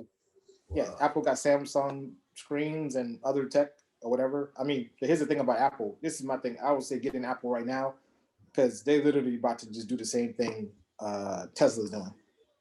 All in-house. They're trying to, yeah. Yeah, like Amazon. All in-house, all less profit, huge profit shares. So when we're saying all in-house, this is what me and Raheem were talking about the other day. So with Amazon, remember, back in the day when you used to get stuff from Amazon, it'll come via UPS, come via Postal Service or FedEx or whatever the case may be. But they changed the game and said, you know what, we're going to invest in ourselves and deliver ourselves. And deliver it ourselves, get our own warehouses. That way we don't have to pay other people and pay this extreme cost as far as shipping. And get rid of the middleman. Exactly. Well, here's the other thing too, but I think I'm not sure if that might hurt them because I know the federal government's looking to get after them for monopoly laws as well. Because I know they're after. I thought about that too. and Google is on the docket. I thought about that with Amazon, but can you really say that's a monopoly because they're shipping their own stuff? No, right? actually, Because they're working with every vendors that's out there, so exactly. it's not like they're giving everybody a they're chance. They're not selling their own product. They're selling products, right? Whoever everybody's stuff. Whoever wants to go through them. Yeah. So it's technically not a monopoly. It's compared to what like Facebook is doing by trying to take on other social media sites. Now that's monopoly. They buy them out. Yep. Right. So what they're doing is more wrong than what Amazon is doing. From what I've been starting to learn and understand. People opportunities, like, because you can be, for example, we can sell Trophy and Metal T-shirts and go to Amazon and get it sold through them. To that point, that's the thing that they've been criticized about as well, is that you can sell through Amazon, but they're using those vendors' price points against them and underpricing and coming up with their own products. Yeah. Now I did just hear about them copying other people's stuff, and then, like you said, going you can from see there. that in your searches. You can see that in your searches that you can search for a particular brand, and then they'll have something just like that. yeah, you like that? Look what we got over here. Mm-hmm. And they like Amazon choice. Analytics. Yeah, and they got the Amazon, and it's the Amazon choice, of what it is and everything like that. And some of this, the other vendor stuff is not under Amazon Prime delivery time frame also. Sure. So that's where the catch. That may be where the catch is, because you order something else. Yeah, their stuff. I'm gonna push you my stuff because it's on Prime delivery. I can get it to you in a day or two. Versus I'm these other people, it's gonna take 7 to 10 days. Right. Exactly. Oh, and also another news about Amazon is because of the airline industry hurting real bad. Like Amazon bought like a shitload of planes. So it's like, so not only do they have their own in-house delivery locally, they got planes that ship it across the world. Yeah. So they pretty much kind of like just took advantage of that's what happens when companies have money. But Amazon is also getting to the point they're being like Uber, because I don't know if you noticed this. I've had this a couple times. They're not just doing the van delivery. I seen somebody deliver a car. Yeah. Like just had the little shit on top of their car that says Amazon, and they're like doing the little small packages. So they're doing the best they can to make that shit. But it's also, I know some people that got into investing in like the warehouse and the delivery. It's like that's a good flip. One of my boys from Cali, said his people did that, and it's it's an easy business to get into. Of course, you got to manage it, whatever. But it's basically like your franchise per se. So it's right. I can see the pros and cons of it. Like I said, I definitely think Amazon is hustling people and flipping and selling and pushing for their own stuff. Yeah, they tight roping that line pretty good though. They definitely tight roping that line. So, but let's take a quick break and we can come back and wrap up and get into Tony Loves What Have We Learned this episode.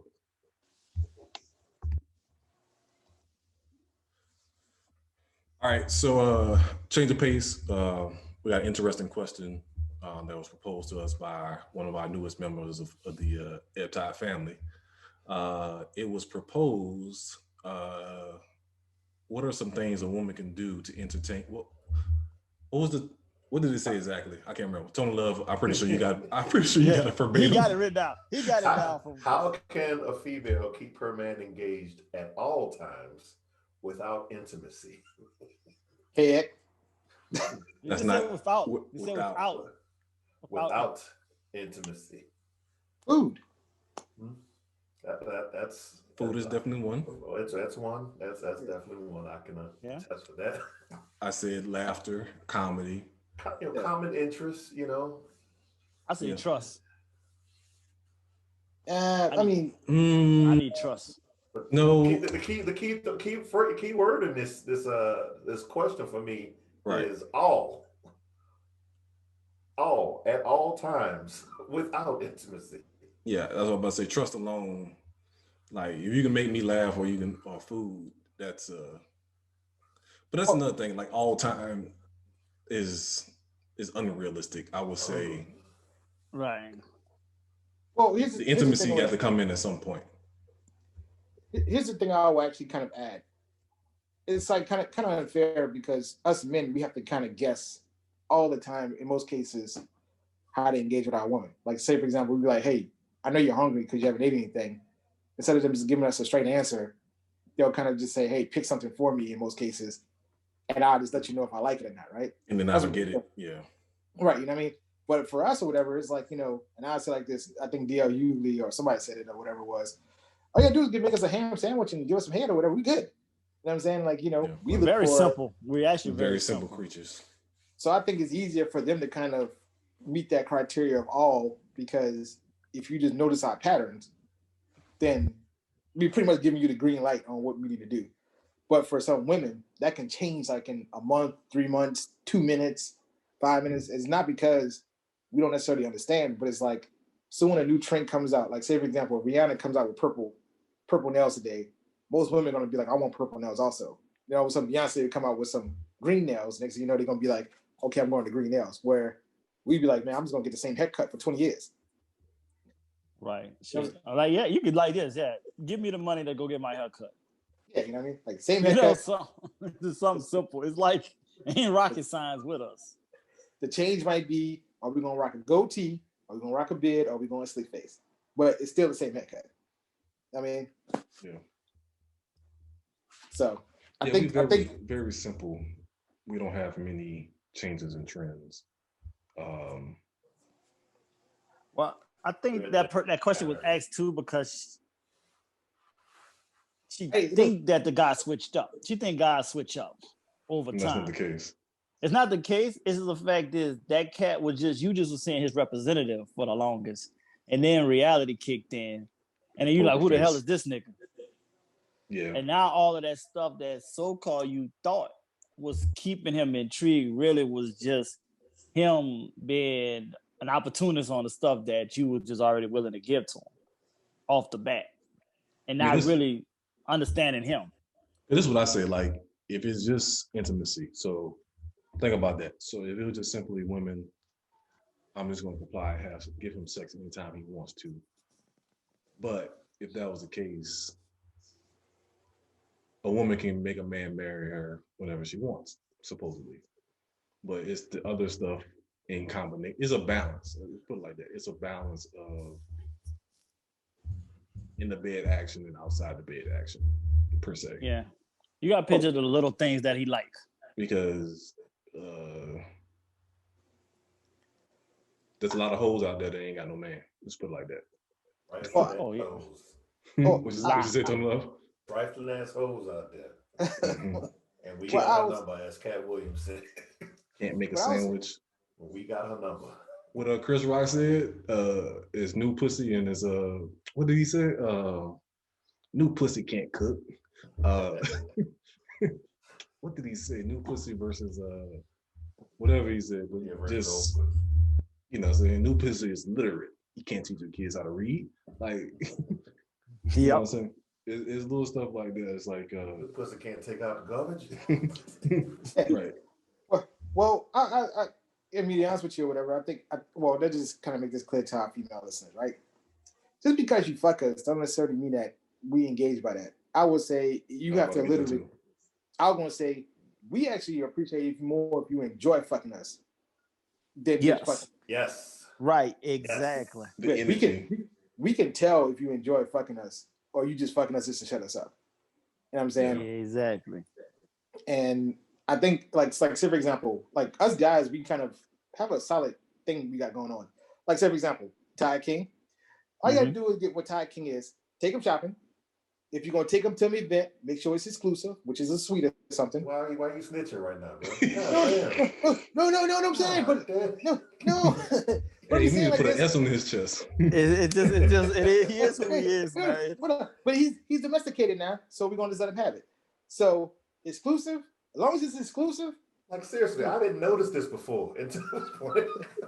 You Anthony? We kept saying this, man. He thought we said for play. No, Anthony. You need a break every once in a while. You like to drink. He likes cigars. Yeah. And if he could take a vacation, he would.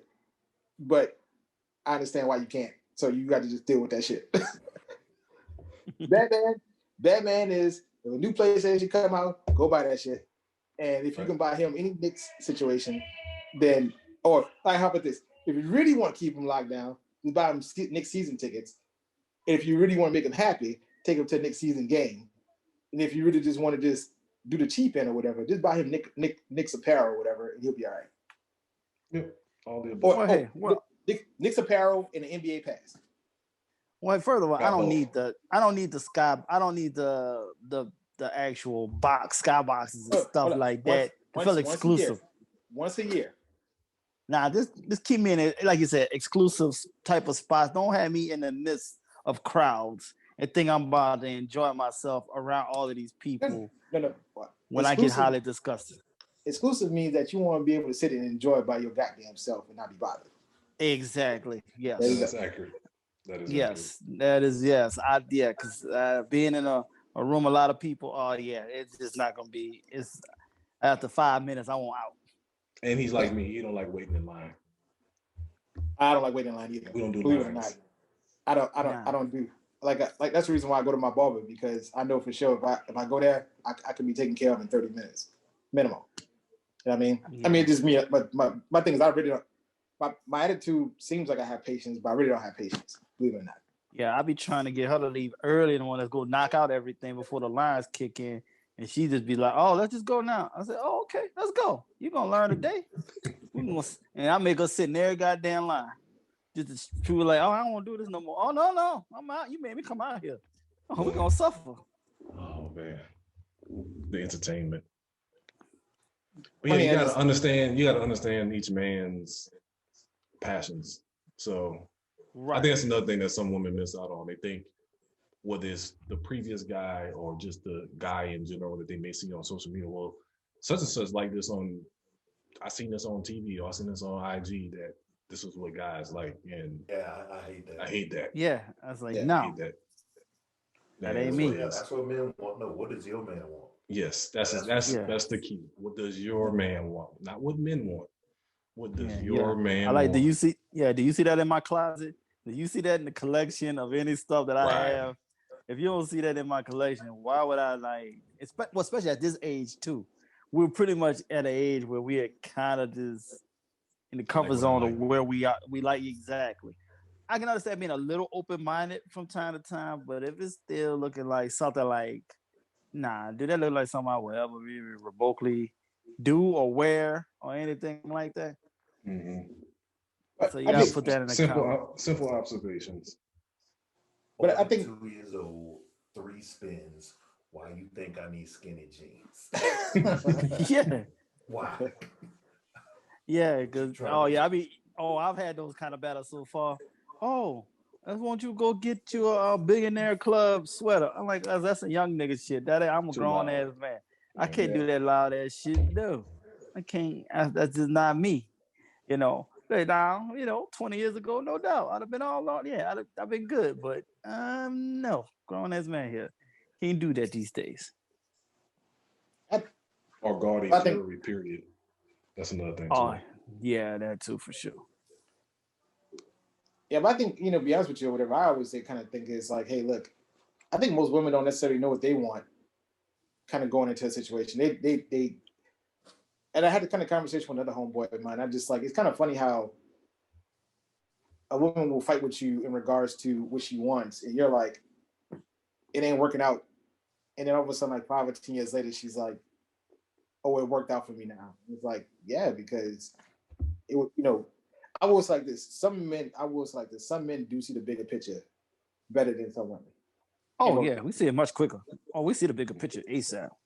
But I mean, I do say the woman's role is to kind of open your eyes in regards to like certain tangibles that we kind of miss because we're so logical, you know what I mean? So, I mean, don't get me wrong or whatever. As much as I'd say, hey, look, this and this and this, my wife, she's kind of like, I appreciate my wife for questioning some certain things I do.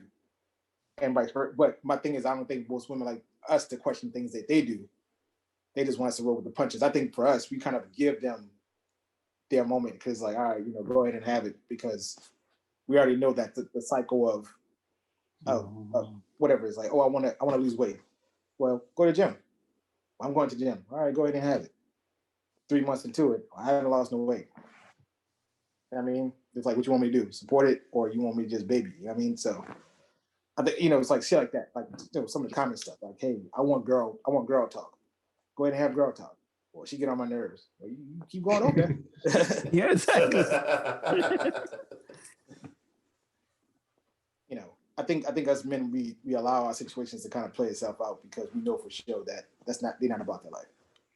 And then I think women, they judge a book by the cover as soon as that woman walk in the door. Yeah. Whereas men, I gotta hear how the bullshit comes out before I dislike it. Yeah. The other part about it is you got to understand people roles. People roles. Yeah. Like men, I think men do a better job of that as far as, all right, if I want to do X, Y, and Z, this is who I'm gonna be around, I hang with.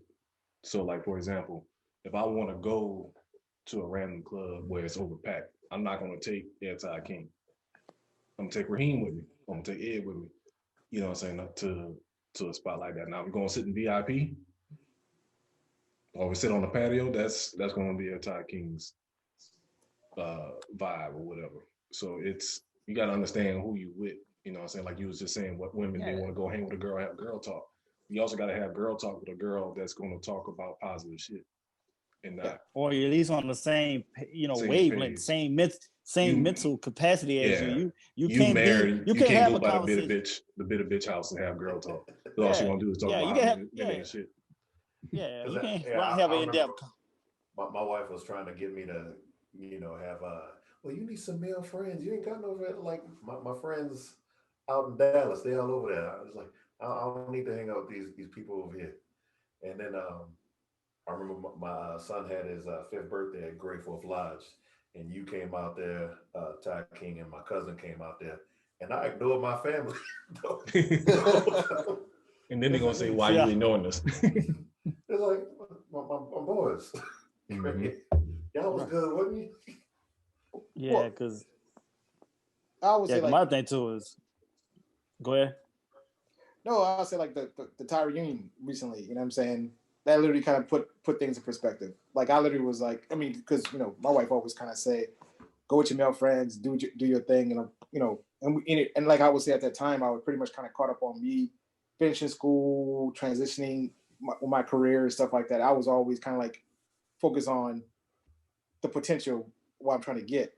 But the moment I actually had the Ty King reunion with y'all, I was like, man, I need to do this more often. And believe it or not, or whatever, it actually kind of mellowed me out in certain aspects where, 2020 deep conversation. We do this deep conversation every Sunday. Mm-hmm. Believe it or not, you know what I mean? So it's kind of like a situation where, I mean, I wish Ed was on here. I wish Twin would come on. I even wish Jason would come on here more and also said or whatever, because I think all of us kind of needed that support system. I mean, don't get me wrong, I got the other people I talk to, but I mean, I think at the end of the day or whatever, it's like the meaningful conversations do matter at the end of the day. We can talk about fucking hoes all the time. I mean, you can do that with anybody. You know what I mean? But I mean, it's just kind of like a situation where it's like you kind of look for other meaningful conversations. Yeah. People on the same wavelength. Right, yeah. Like I said, like these chicks, you try to have no in-depth conversation with a chick that got a tattoo on her neck. Okay. what kind of that's called, you can't have a deep conversation with someone with bad decision-making skills. I feel you. I see what you're saying. I get what you're saying. But that shit. Come on, now. What can she do to direct you in the right direction in life where she automatically gets judged as soon as she walks into a room? I will say pain in life brings maturity. I just think that sometimes when it kind of comes to those who go too far early in life, mm-hmm. It's kind of like a situation where we kind of overshadow it because we think that we're always gonna go back. But I met some cool chicks or whatever. They was like, hey, look, I was a stripper back in the day, and blah blah blah. I realized that the lifestyle I was living. I mean, and don't get me wrong or whatever. It's kind of like for them, influence is actually more of an issue than us as men, because once we kind of get in our zone, right? Like, say for example, Jordans. You love Jordans, you hate Jordans, right? You knew that early in life. As you get older, mm-hmm. it's a decision of, are you going to keep spending your money on these Jordans, or is this a novelty, right? for them, it's more of the trend keeps coming over and over again because they're always trying to fit in with the rest of them, right? Because they'll look at other females and kind of be like, I want that to be me. So I think for them or whatever, it's an ongoing battle with themselves versus us. I think once we trying get to to reinvent themselves. Right. Goddamn twin, you gonna go break even, you bastard. But continue on. I think for them or whatever, their word is a little bit more competitive compared to ours because we're like, hey, look, once we get to a certain plateau, it's like, man, look, I ain't gotta prove anything to nobody because it is what it is. You know what I mean? Unless you have it. Only thing for us, you see those men that kind of never did anything, and now they're getting 40 now. Now they backtracking even more because they're like, wow, I never really been to the club. I never really traveled. I never did this. Okay, so let me ask you that. So I had somebody tell me this, and I guess we say it's a red flag. So the chick told me one time, and she met a dude that's 40 with no kids. She like, that's an immediate red flag for a woman. Right. It can be. I can understand the question because the first thing they thinking about the guy is, okay, is he on the DL? Yeah, and that was one of her questions, especially being out here in the A. Definitely being in the A. That's beyond a red flag. That's just basically just gonna take this. He gotta take that L and keep it moving. So, like, say for example, is he successful in his career? Is he solid? Because some people sacrifice their career to get to a space to settle down. Not in Atlanta. Wrong city. Wrong city, though. You can't. There's nothing justified, period, in, unfortunately, that city. If he plays for the Braves, the Falcons, or the Hawks, if you're a professional athlete, that's the only thing I'm sitting up there. You can sacrifice. But now he's 40, though. We know he ain't still playing those sports. How long he live in Atlanta? Well, I don't know. I don't don't know matter. It don't matter. It don't look good. We're just having a general conversation as far as it don't even matter how long. It's the fact that he's in the wrong city to be doing that. Because when I first got my job, I had a chick ask me one time, not if I had kids, how many kids I had. That was her question. Like, it ain't the fact that if you got kids, how many you got, and are they all in the same city? And I was like, what the? I don't know how to answer that. Well, I would say that Atlanta was one of the cities that when I lived there, it was like, I know you're happy with your wife, but do you want something on the side? I just was like, God damn, like, wow. Well, the numbers are so skewed. Yeah, the numbers has always been so screwed there. Yeah, it's like 8-1 to straight men out here, and that's low, and that's on the low end now. At least that number used to be like 15-1 at one time. I remember all in the 90s and the early 2000s. So at least that number gone down. There's something like that. I was in from 2005 to 2008, 9, yeah, 8.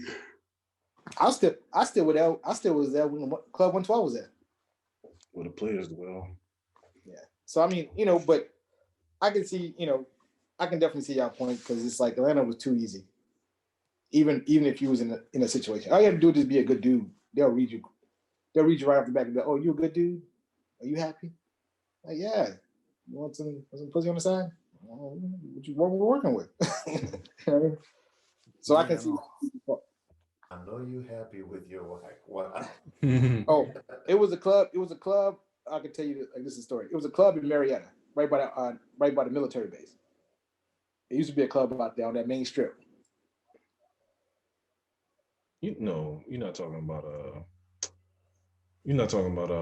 me and you where we went. It was like a warehouse type pit. Yeah. Yeah, taboo. Yeah, taboo. Yeah, I went there. My younger self went there when I was happy. Long time ago. Happy, young, no kids. No kids, that was mine. How about that? The lady walked up to me and was like, you happy? I'm like, yeah. Well, just give me a call sometime, whatever you need. You need a friend. So that aggression.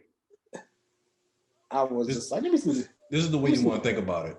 Take a New Orleans woman aggression and give her a limit of men. And that's exactly what you got in Atlanta. Take a woman with aggression, give her a good credit score and a good situation, and she's lonely. with the limited men. Right. Exactly. They were promoting a lot of black women out there. It's like high positions, you know what I mean? And they had the jobs to support it. Mm-hmm. This is true. So, but Houston will be always forever my first place. I was 18 and a chick bought me a drink. That was Houston. No, we were like 16, 17 going to Houston. 17.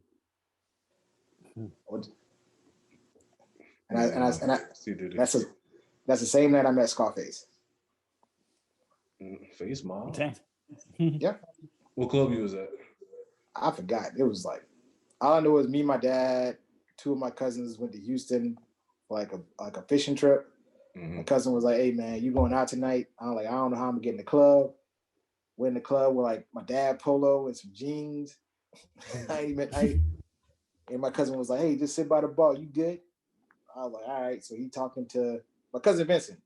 Yeah, and I kind of figured it was him. I was sitting by the bar chilling. The chick came up and was like, "Baby, you need a drink?" I was like, "Yeah," you know what I mean? She's like, "I got it for you." I was like, "Oh shit! Oh my!" You've been in love ever since. We doing that, and then next thing you know, I'm chatting up with her, and all of a sudden I look to my left, and I was like, "This is like Scarface." I was like, "Hey man," he's like, "Oh yeah, I'm Scarface." Sat down, talked for 5 minutes. I was like, "I'm a fan since." Shit. I mean, I was a fan before, but you know, it was just the fact he was just that cool respect. about it. Yeah, just like he just so chill and cool and just chopped it up with you real quick, and then just kept it moving. I thought that was the name of a chick you were talking about. Scarface? Yeah. No, the real Scarface. Oh, the real Scarface. Okay. We got some crazy nicknames, but Scarface is not. That's a little harsh. We heard Wolf Monkey earlier. that was a real statement. Oh, I remember telling him Nick about it or whatever, and I just was like, man, she cool, but man, that Wolf Monkey, that Wolf Monkey smell. I'm just like, God damn. He's like, bro, you ain't the only one that said that. I was like, bro, I can't, man. Oh man. Oh, that's hilarious. That's hilarious. So if you want to keep us happy, just understand what we love and stick with that. Don't change it up. Yeah, that's a good call. It is say, hey, they got this new brandy. That's the same. It's simple enough to say, here's brandy from the same company that you drink from already, but they got a new flavor. Just pick that new flavor. That's all you have to do. Yeah, that's another thing too. You know, I like brown liquor. You can't go wrong with a bottle of yak as a surprise or a bottle of whiskey. Right. Like you said, Raising Cane's order. No my Wingstop order. No my Wingstop order. I had Zaxby's earlier while I was recording. Oh, yeah, I remember that's how I left the kids' mama off of the Wingstop. You know. Yeah. Wait a minute, hold on. I don't know this story. Oh. Okay. Oh. Well, I kind of tried to stay out of that one. I just knew that wasn't going to end pretty, so I kind of stayed out of that relationship. Yeah. So what happened was, just one evening, came home, chilling. She said, "Hey, give me the keys. I'm gonna get the keys. I'm gonna go get some Wingstop." I said, "Oh shit, all right, cool, go ahead." So I just get home, so I went and took my shower, everything. She comes back and everything. She got come back with the Wingstop and everything. So I'm going in the bag looking for my lemon peppers. It was only for her and the kids. And she's like, "Yeah, I only got for the kids." I said, "Oh, what the fuck? I can't get nothing?" "Well, I didn't know you wanted anything." I said, "Oh." I said, "All right." I said, "Okay, I appreciate that. Say no more." She went took a shower. Then I packed up all my shit and I left. Hey, that was the line. I moved out that night. And this was when Wingstop went up on their prices. Right. Exactly. This one you could get the 20. You get a 20 for 10. So it wasn't even like, you for like 11 something, you get the whole 20 piece. It was like, come on. So, but yeah, I took the car. All them got 100 kids something, but not me. And I said, all right. And I packed up a good bit of my little stuff, and I went. I went by my mom, and I said, "Yo, I'm done." She said, "But how am I get to work?" I said, "I don't give a fuck. Good luck. Do your thing." You ain't right here going, yeah. I'm like, really? This what we gonna do? All flats. And then that's what led to the infamous, then that led to the infamous we were divorced for 3 months before I told her. Yeah. So, you know how I roll. So I waited till we were 3 months divorced, but she didn't know, and we got another argument. I pulled out the divorce decree. So yeah, bitch, we divorced. Now we're right on out the house. And what the discuss happened from ever since that day. So yeah, so y'all know how I roll. I'm petty as can be. So that whole situation could have been avoided all for 10 pieces of lemon peppers.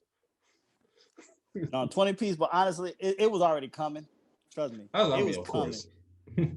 But that was the final. That was just the final straw. That was the straw that broke the camel's back. They gotta draw the line somewhere. This is it. I'm like, dude, literally, I just came home from work, so I had nothing to eat or anything. So I'm thinking, okay, what we gonna eat tonight? And she said, oh, yeah, I'm gonna get the wings. So I'm like, cool. But she already knew I was all I get is lemon peppers anyway. So I'm figuring that she got me too. Nah. You drove my car. Oh, and you know what? I actually got a similar story to that. It was you remember I used to be into polo, right? Ralph Lauren. Mm-hmm. Yeah, you was the polo king. Yeah, y'all was rocking down. I remember those back in them days, nigga. You stayed in the polo. So I can probably feel with Ty King because I remember one Valentine. I got one of them baskets with a champ shirt on. And I was like, what the fuck is this? Chaps. What the fuck look like wearing a chaps? I was like, what the fucking champs? And it was like an off color. It was like orange. And I'm just like, why the fuck you give me an orange champ shirt? Like, one, I don't like orange. And two, I definitely don't fuck with champ. 75. I remember getting that Valentine, a Pomeranian that was $500. And I was thinking in my head, I got a $10 champ shirt in a basket. Nah, I got it. So that's what I went on my little highness in that situation. Wow. Which led to me being single again. Reach a man. It's kind of simple. That's basically that's like buying me a Brooklyn Nets jersey. Yeah. It's right. New York. It's New York. Still New York. Shorty already know. She, you know what I'm saying? She know that quite well. So we got Knicks stuff all around here. But yeah, that's like buying a Saints fan a fucking Falcon jersey. True. And sadly, it's like buying a Saints fan a Pelicans jersey. Yeah. I can see that, yeah. You know what I'm saying? It's little things. Yeah, exactly. It's kind of like the same thing. No, it's not. No, it's not. It's not. That's like what somebody says, like Ralph Lauren polo versus what's the other one? Polo Assassin. Polo Assassin. Yeah, it's not the same. It's not the same. Well, he's on a horse. No, ain't a fucking horse. Hey, bro. Anti-King. This conversation. Remember this conversation? You and Ellis. The different levels of polos. Oh, yeah, to teach him about the purple level. The purple label with the thread counts. And I don't know the hell. A polo from TJ Maxx is not the same as a polo from Nordstrom. Yeah. Hey, a polo. It used to be back in the day for me. A polo. That was the. Yeah, it was a while back. No, what I'm saying. A polo from Oakwood versus a polo from Brook Brothers was totally different to me. Yes. If it was the purple label. Yeah, that was the purple label because literally it had the purple label on the bag, and I'm like, because this is what like you said, this is when you had first learned about the thread. Thread counts. You thinking too. You thinking I was like reaching in this trim. You're like, nah, man, you just paying more money because it's in Nordstrom. No, that, and then you went there. You're like, whoa, that's a little extra soft. That kind of thick. Yeah. The reason I used to be one that used to buy the $75 polos. Reason why I like the purple label polos was when you wash them, they didn't shrink. Exactly, and no fade. No fade. The color stayed strong. Now you dropping a buck. $75. But they would never fade. I mean, they never fade. They never shrunk. I mean, I kept I want to say. God damn it, twin. And they don't even wrinkle the same. They don't even get wrinkled like talking about.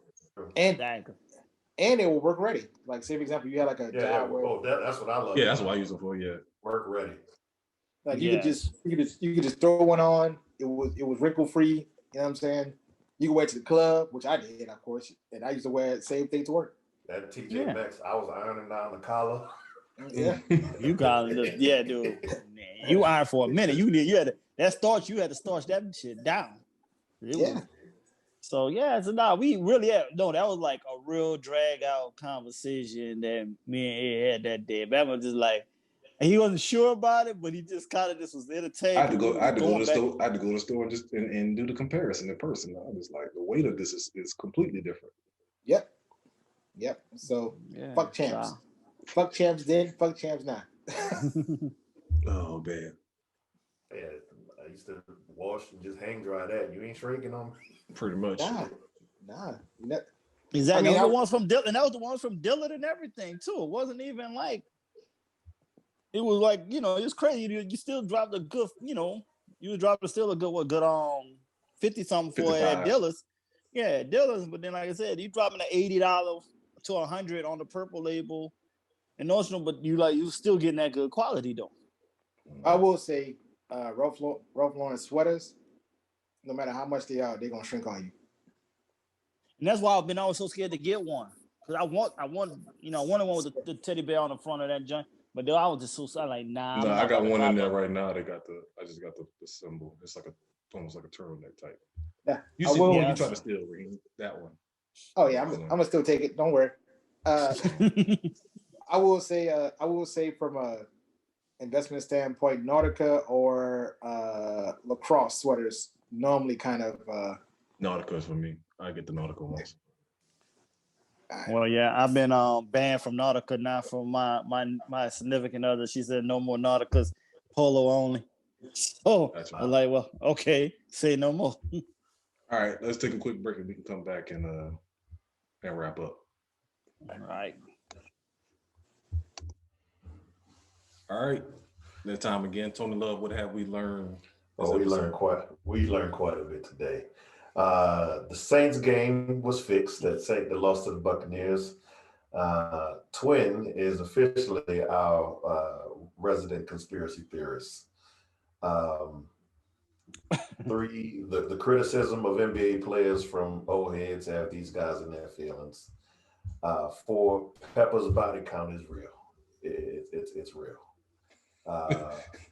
5, the NOLA High School connections are overrated. Very overrated. 6, Batman and Easy Ed were ahead of their time for club scouting. Way ahead. 7, engagement without intimacy is a difficult task. Very difficult task. And 8, Atlanta women would ask to be on your roster. Put me in the game, coach. Put me in the game, coach. He ain't shooting like he cold out there. Let me get it. Mm-hmm. Get these shots up, coach. Coming in the game like Lou Will, huh? Shoot first, ask questions last. Raheem Goodell, what you got? To piggyback off of Mr. Love, hey man, you can be playing ball at the ready and score in Atlanta. That was a great part.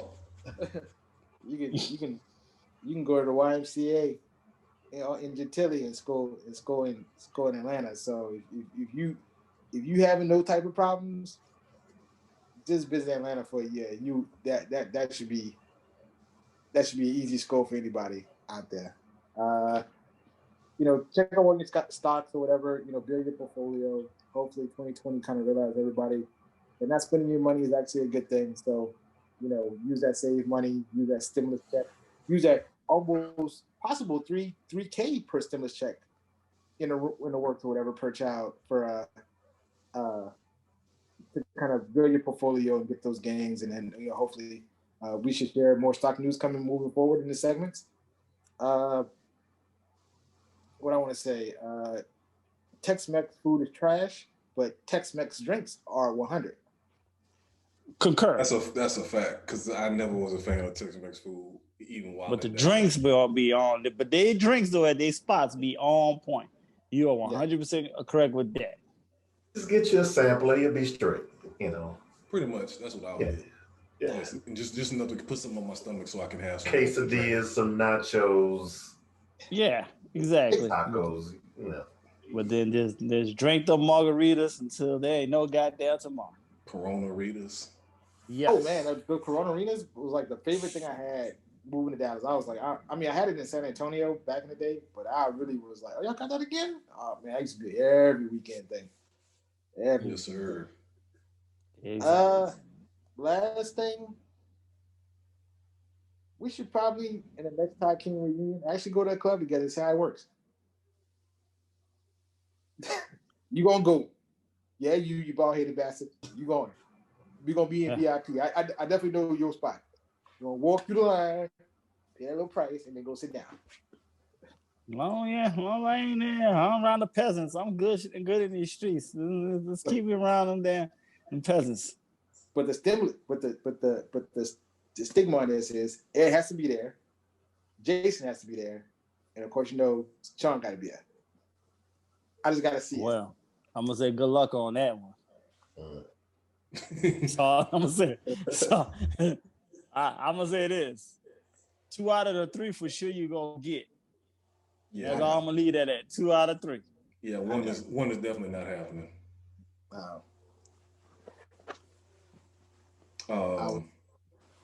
Definitely. Can my wife come? Pretty much. But that's the thing. There's a reason for that. Yeah, but I wouldn't even. Yeah, but that's exactly. But I wouldn't even. That one, I still think that he'll be there before the other one. True. So now I'll see him there before the one I'm speaking of. So we can just leave it at that. Yeah. I think I can make that one happen. What was the spot we went to for the wedding? What's the name of that spot? The spot we went to for the wedding. Urban Station. Yeah. So that's a good spot. We need to go back to what's the one off of why can't be down? Legacy? No, I'm just saying, but just in general, regardless if it's just for a regular weekend. What's this? That was me and you, Ty King. We went off of Legacy. Yeah, the Shots of Legacy area. Yeah, that's a good little area. Yeah, they got Me and Junior went there. I think he was supposed to come, but he ended up not coming or something like that. Oh, that's in Frisco, right? Yeah, it's like what right on the borderline of Frisco, Plano. Yeah, it's really Plano, but really it's Frisco. Honestly, what I call it. But there's 2 spots over there now, and they both are on point. Mm-hmm. Well, before the this coronavirus shit happened, I don't know if the shit gonna ever come back or not. But they had 2 good spots. I went one time with the chick. I told her, shut the fuck up. Yeah, I know. Bizarro. Bizarro. Me and her kicked it at one time, which was on point. So it was a cooler spot in there, and Roy Holland likes to always go there. He always liked me to take him there every time he in the city. He just liked the atmosphere of that area. Absolutely.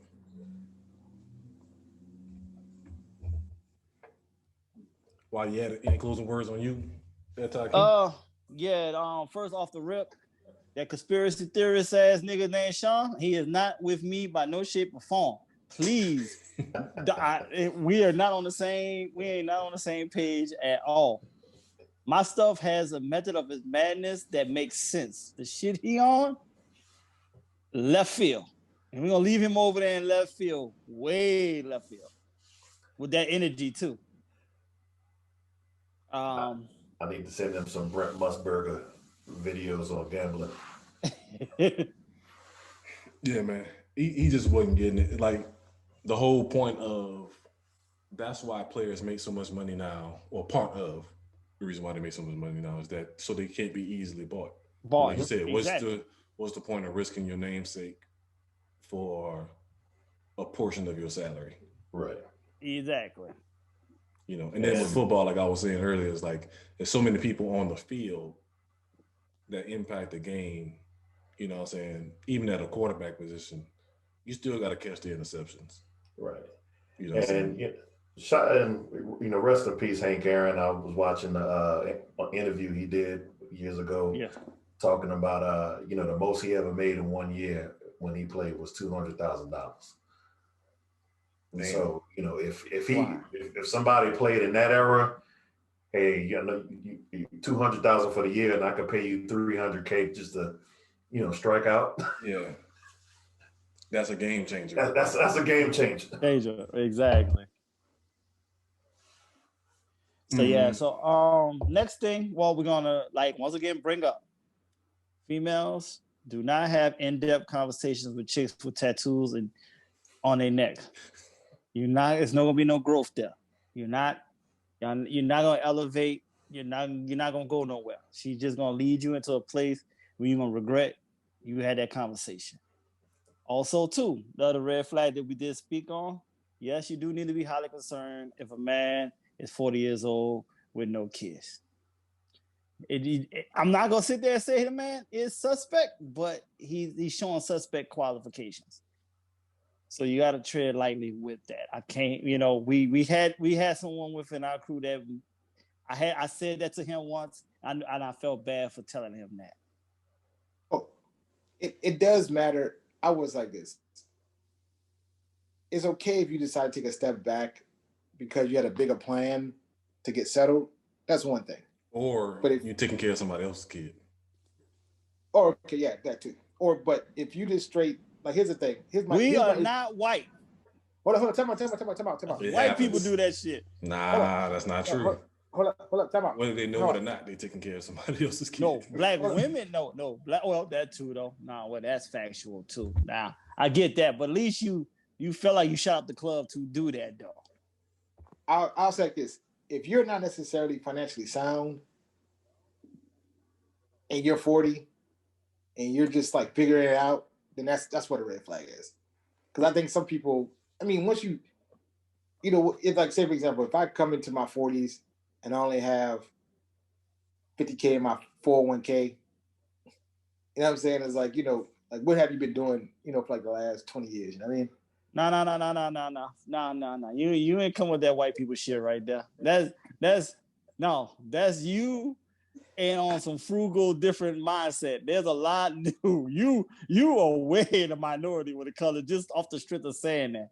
There's a lot of people. I don't care what race you are. There's a lot of people that don't have 401ks. Exactly. Yeah. Some people never even touch 401ks yet in these streets to even know that. You are a minority. You're like a black unicorn when it comes to some shit like that. No, I'm just saying, but it's are we talking about 40 without a house? You know what I'm saying? All that. Are we?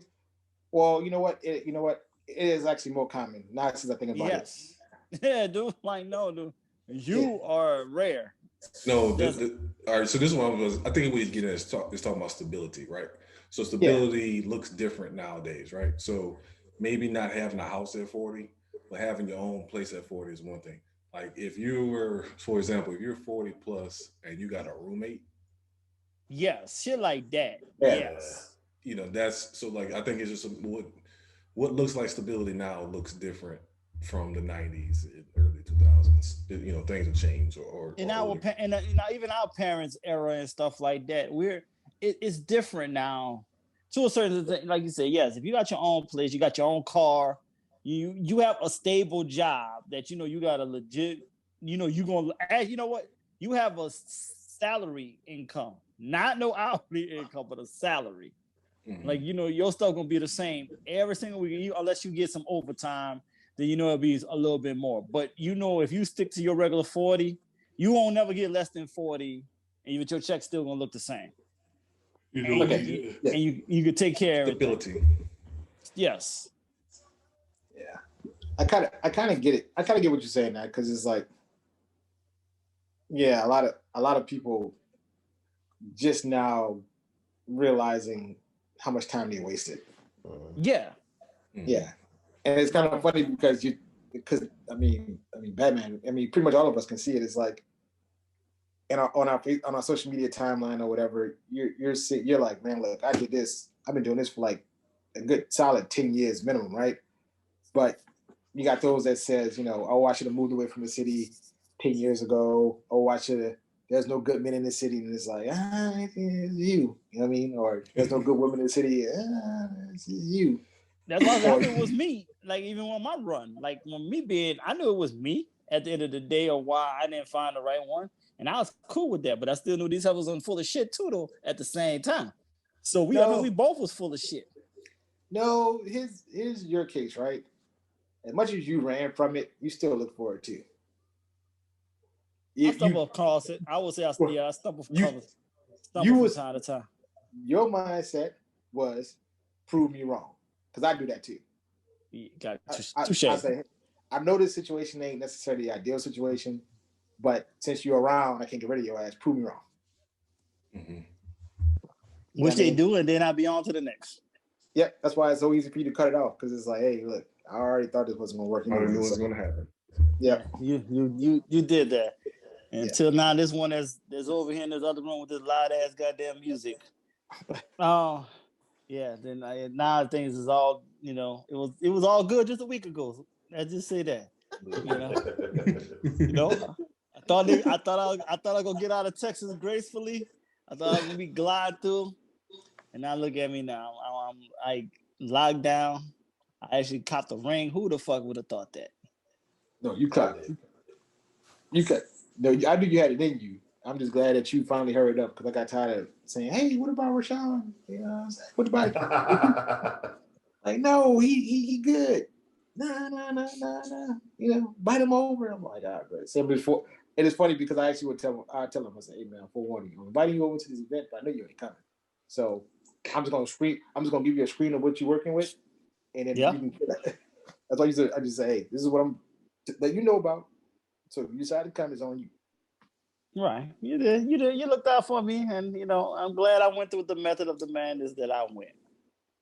Miracles happen in these streets. So go figure. It took a whole pandemic to around here find true love for my black ass. Who'd have thought? We all domesticated now, boss. Damn, that's crazy. Because I was the last of the Mohicans. It was just a matter of time. Now I'm with y'all niggas. But I ain't gonna be miserable around here like half of y'all niggas. We'll tell you that right goddamn now. We ain't necessarily Home Depot. We ain't miserable. He's hardware. Right. That shit y'all be talking about, that domesticated shit, that's misery to me. Fuck all that. Let me tell you this now. I'm not be doing that damn Home Depot and all that. That housewarming and all that foolery. Y'all gonna learn. Y'all gonna watch me. Okay. We'll talk about this. Let's get through 2021, and then we'll revisit. So I noticed that every year, the thing that you complain about the most, you eventually start doing it. So we're gonna tally this up or whatever, and be like, all right, you say you ain't gonna get a house. Okay. All right, we'll see. No, I'm dancing. Yeah. Okay. Talk to me in 3 years. 3 months. Nah. I'm good with 3 months. Hey, and especially whenever you have your destination wedding, guess what? I'm gonna tell you what I'm gonna get you the moment that you say I do. A Home Depot card. $40. You already got one, so no, it's gonna be for me. It's gonna be for me. I'm gonna do it. I said, you need this, bruh. I'll come over and help. Especially when you go ahead, I can do this myself. Mm-hmm. I won't pay you for. That's exactly what's going to happen. Mm-hmm. You want to go on change something, you're going to see that price. Like, damn. You're going to get that estimate. Mm-hmm. I'm going to look at it, and I was like, fuck that. Let's do it. Because I'm not doing that shit. Remember, Raw Holla traumatized. Well, okay, I'll take that back. You might be right on that, but I'm going to tell you this. That lawn shit, somebody cutting this goddamn yard. It ain't going to be me. I can tell you that shit right now. Right now, currently, floor decor said it's going to cost me $5,000 to $7,000 to change out my floors. Guess what my wife found out the other day? Floor decor had the tile that we liked for 64 cents a square. So it was going to cost me $700, $800, right? So now since I bought it, it's going to get delivered this week. I'm just literally going out to contractor saying, I don't even need y'all to install it. I just need y'all to demo. That's cheap. I'm installing myself. That's the life of being domesticated. I ain't doing that shit. I can tell you that right now. Nah, I'm good because she already got people that can do stuff like that, so I ain't worried about that. So that I'm good. You prideful. I gotta send you the video of my cousin. He redid. They just had a baby. And his wife. He redid the whole room, ceiling, floors. Yeah. Hey, just because I know how to do it don't mean I'm going to do it. So, but I respect how y'all talking though. Just leave me alone now. I did the impossible. Now I don't need the rest of this other energy y'all putting out there. So yeah, kick rocks, you. And think about it, you could incorporate it with your drinking. You could drink and then whatever. Smooth sailing, baby. Keep that shit to yourself, man. I'm done. I don't hear no more of this shit. I'm out now. Like I'm trying to. I've already worked. I helped Twin out now. He ain't got to pay me no goddamn money. So let me be. I did my good deed for the year now. Leave me alone. For a month. That's next month, man. Mm-hmm. Yeah, I said for the year. Nah, I ain't doing no deed per month. Fuck all that. Nah, y'all asking too much. Maybe I'll do something in the next 6 months of the back end of the 6 months of the year. Let me tell you what's gonna happen, right? We're gonna get into this podcast next week. Next Sunday at 5:00, everybody. That's what we record. He's gonna throw. I'll bet you a bottle under $100 that he will actually. Please get that clear. Hold on, because he know I can get away with it because all I'm gonna do is go in my cabinet and pull out something and say, "Here, bro." But exactly. But I kid you not, next game in preparation to the Super Bowl, if we talk about the Super Bowl, he will give you another bet. That sounds right. It sounds like a gambling problem on the development. You know, that's true. I'm betting that he's gonna bet you something. Okay. You better take it too. I'm gonna do it just for entertainment purposes, no doubt. So yeah, it's like you said, it's over here. We got KC. It's just as you just said that KC is officially in. So now we got KC, Tampa. Yep. So Patrick Mahomes. Oh man. Yeah, we'll be talking about a house in 3 months. So damn. I'll put another. I don't think you'll be talking about houses. I think they'll be talking about places to live. We'll live together. Yeah, we can get put in a location. They already live together though. Yeah, I know, but this is temporary. They got to expand. No. We're moving into a bigger 1-bedroom actually next month. So that's in the same spot where I'm at. So we kind of try to stack some money and fix my credit and everything. See, Raheem Goodell, your type of talk and everything. Hey man, right. I love her for that. And guess what? You save money for? What? I told you, but that's 3 years from now. I have a method to my madness. Guess what you save money for, and guess what you build credit for? Hey, I know, but no. But I told y'all 3 years from now. Hold up, just relax. Oh, hold up. Let me tell you. I know exactly when this conversation is gonna spark. June. Soon you get off the books, it's gonna start happening. That extra income start coming in. Yep. Fuck all y'all. He started doing the math. Like, okay. And they making sense. Wow, bro. When you start seeing all the extra income staying in your bank account. Yeah, because and as you said that, I kind of can see that. So, but I'm not trying to hear y'all. So fuck y'all. I'm out. Go do your closing, Batman. I don't hear no more of this shit. Man.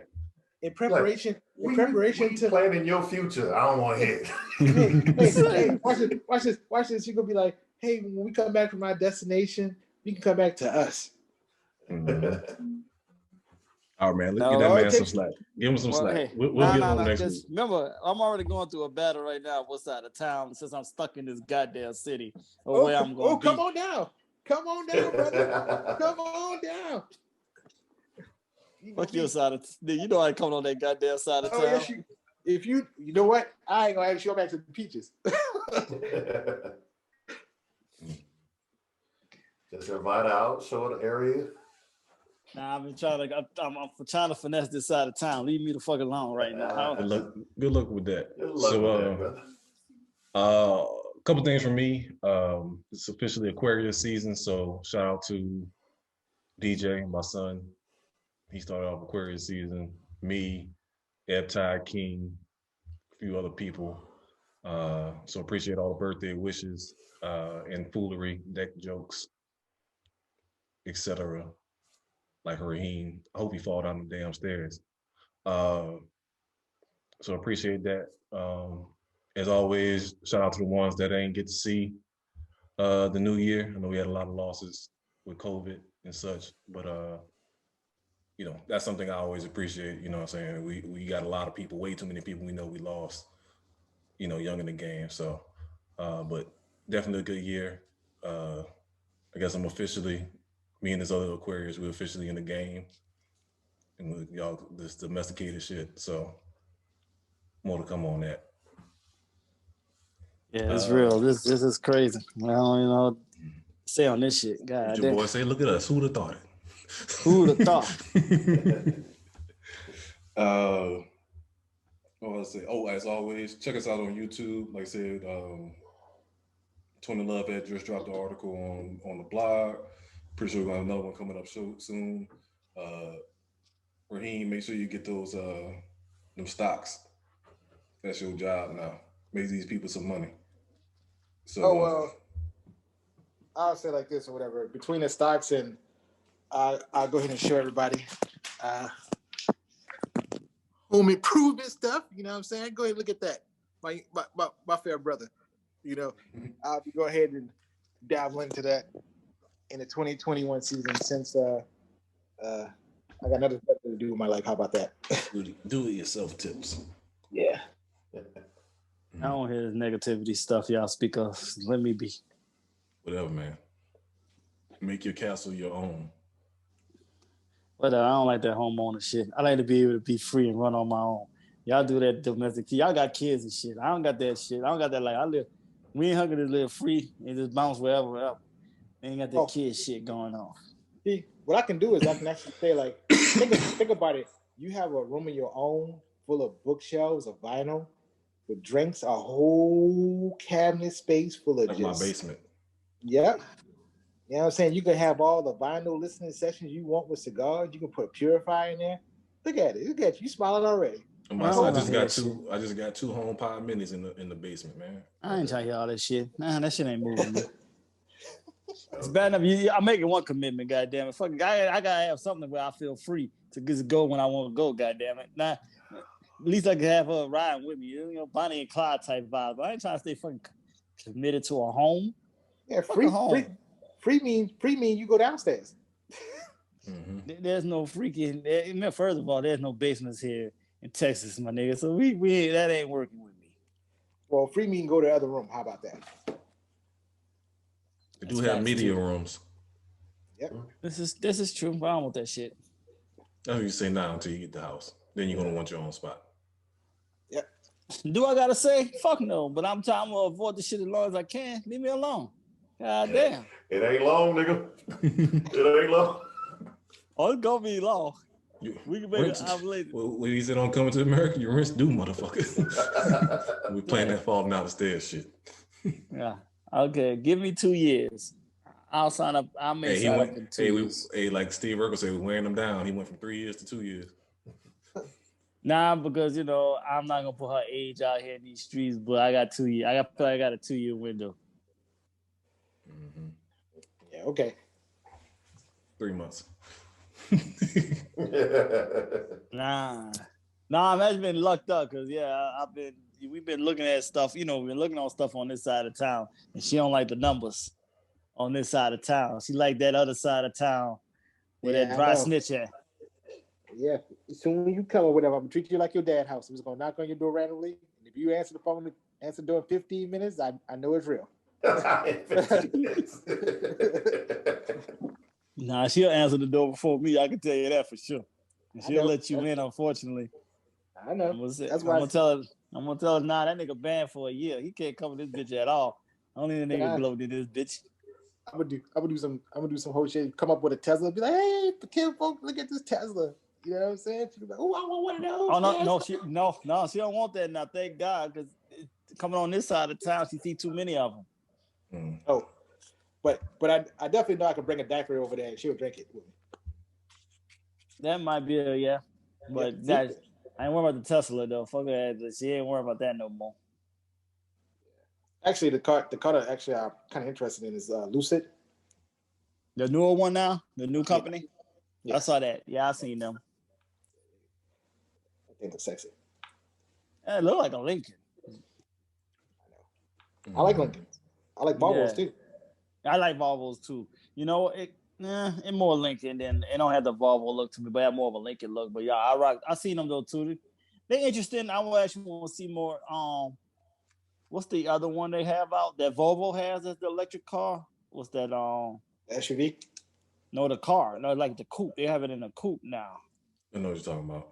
It's it starts with a P, I think, and I'm trying to think. I don't know, Polestar or something like that. They on point too. Yeah. But ain't they like about a $60,000 to $80,000 car? Yeah. Yeah. I don't think people should be paying that much for that type of technology. You know what I mean, it's been around for Tesla's been doing this thing for 5 years now. Mm-hmm. So it's kind of like a thing of the price is gonna be coming down soon because remember his stocks is starting to dip a little, so he about to drop that price soon. And then if you buy that kind of car, do you really want to deal with 5-year technology? You know what I'm saying? Like you buy the premium because of the name. You know what I mean? Right. And I just actually saw the baby SUV that they have out now. And I'm like, that looks not cool at all. Yeah, but it's still $70K. You know what I mean? Right. Yeah, man. So, all right, that's a wrap. We'll be back next week. Probably talk more Super Bowl since it's official, Chiefs and the punk-ass Tampa Bay Buccaneers. I'm sure Twin will have some more conspiracy theories next week. And what you got left? I will have a St. Aug moment. I will have a St. Aug moment over there. We have 2 people from St. Aug going to be battling each other. Yeah, you got 2 people from St. Aug. Oh, okay. Yeah. Man, fuck both of them. Honey Badger and Fat Bastard. Yeah, they both trade. Yeah. So yeah, Honey Badger and Fortnite or whatever. I think somebody else too. Probably so. Who knows? Probably so. Well, who cares? Who cares? Exactly. We out of here. All right. All right, yo. Later. Home Depot.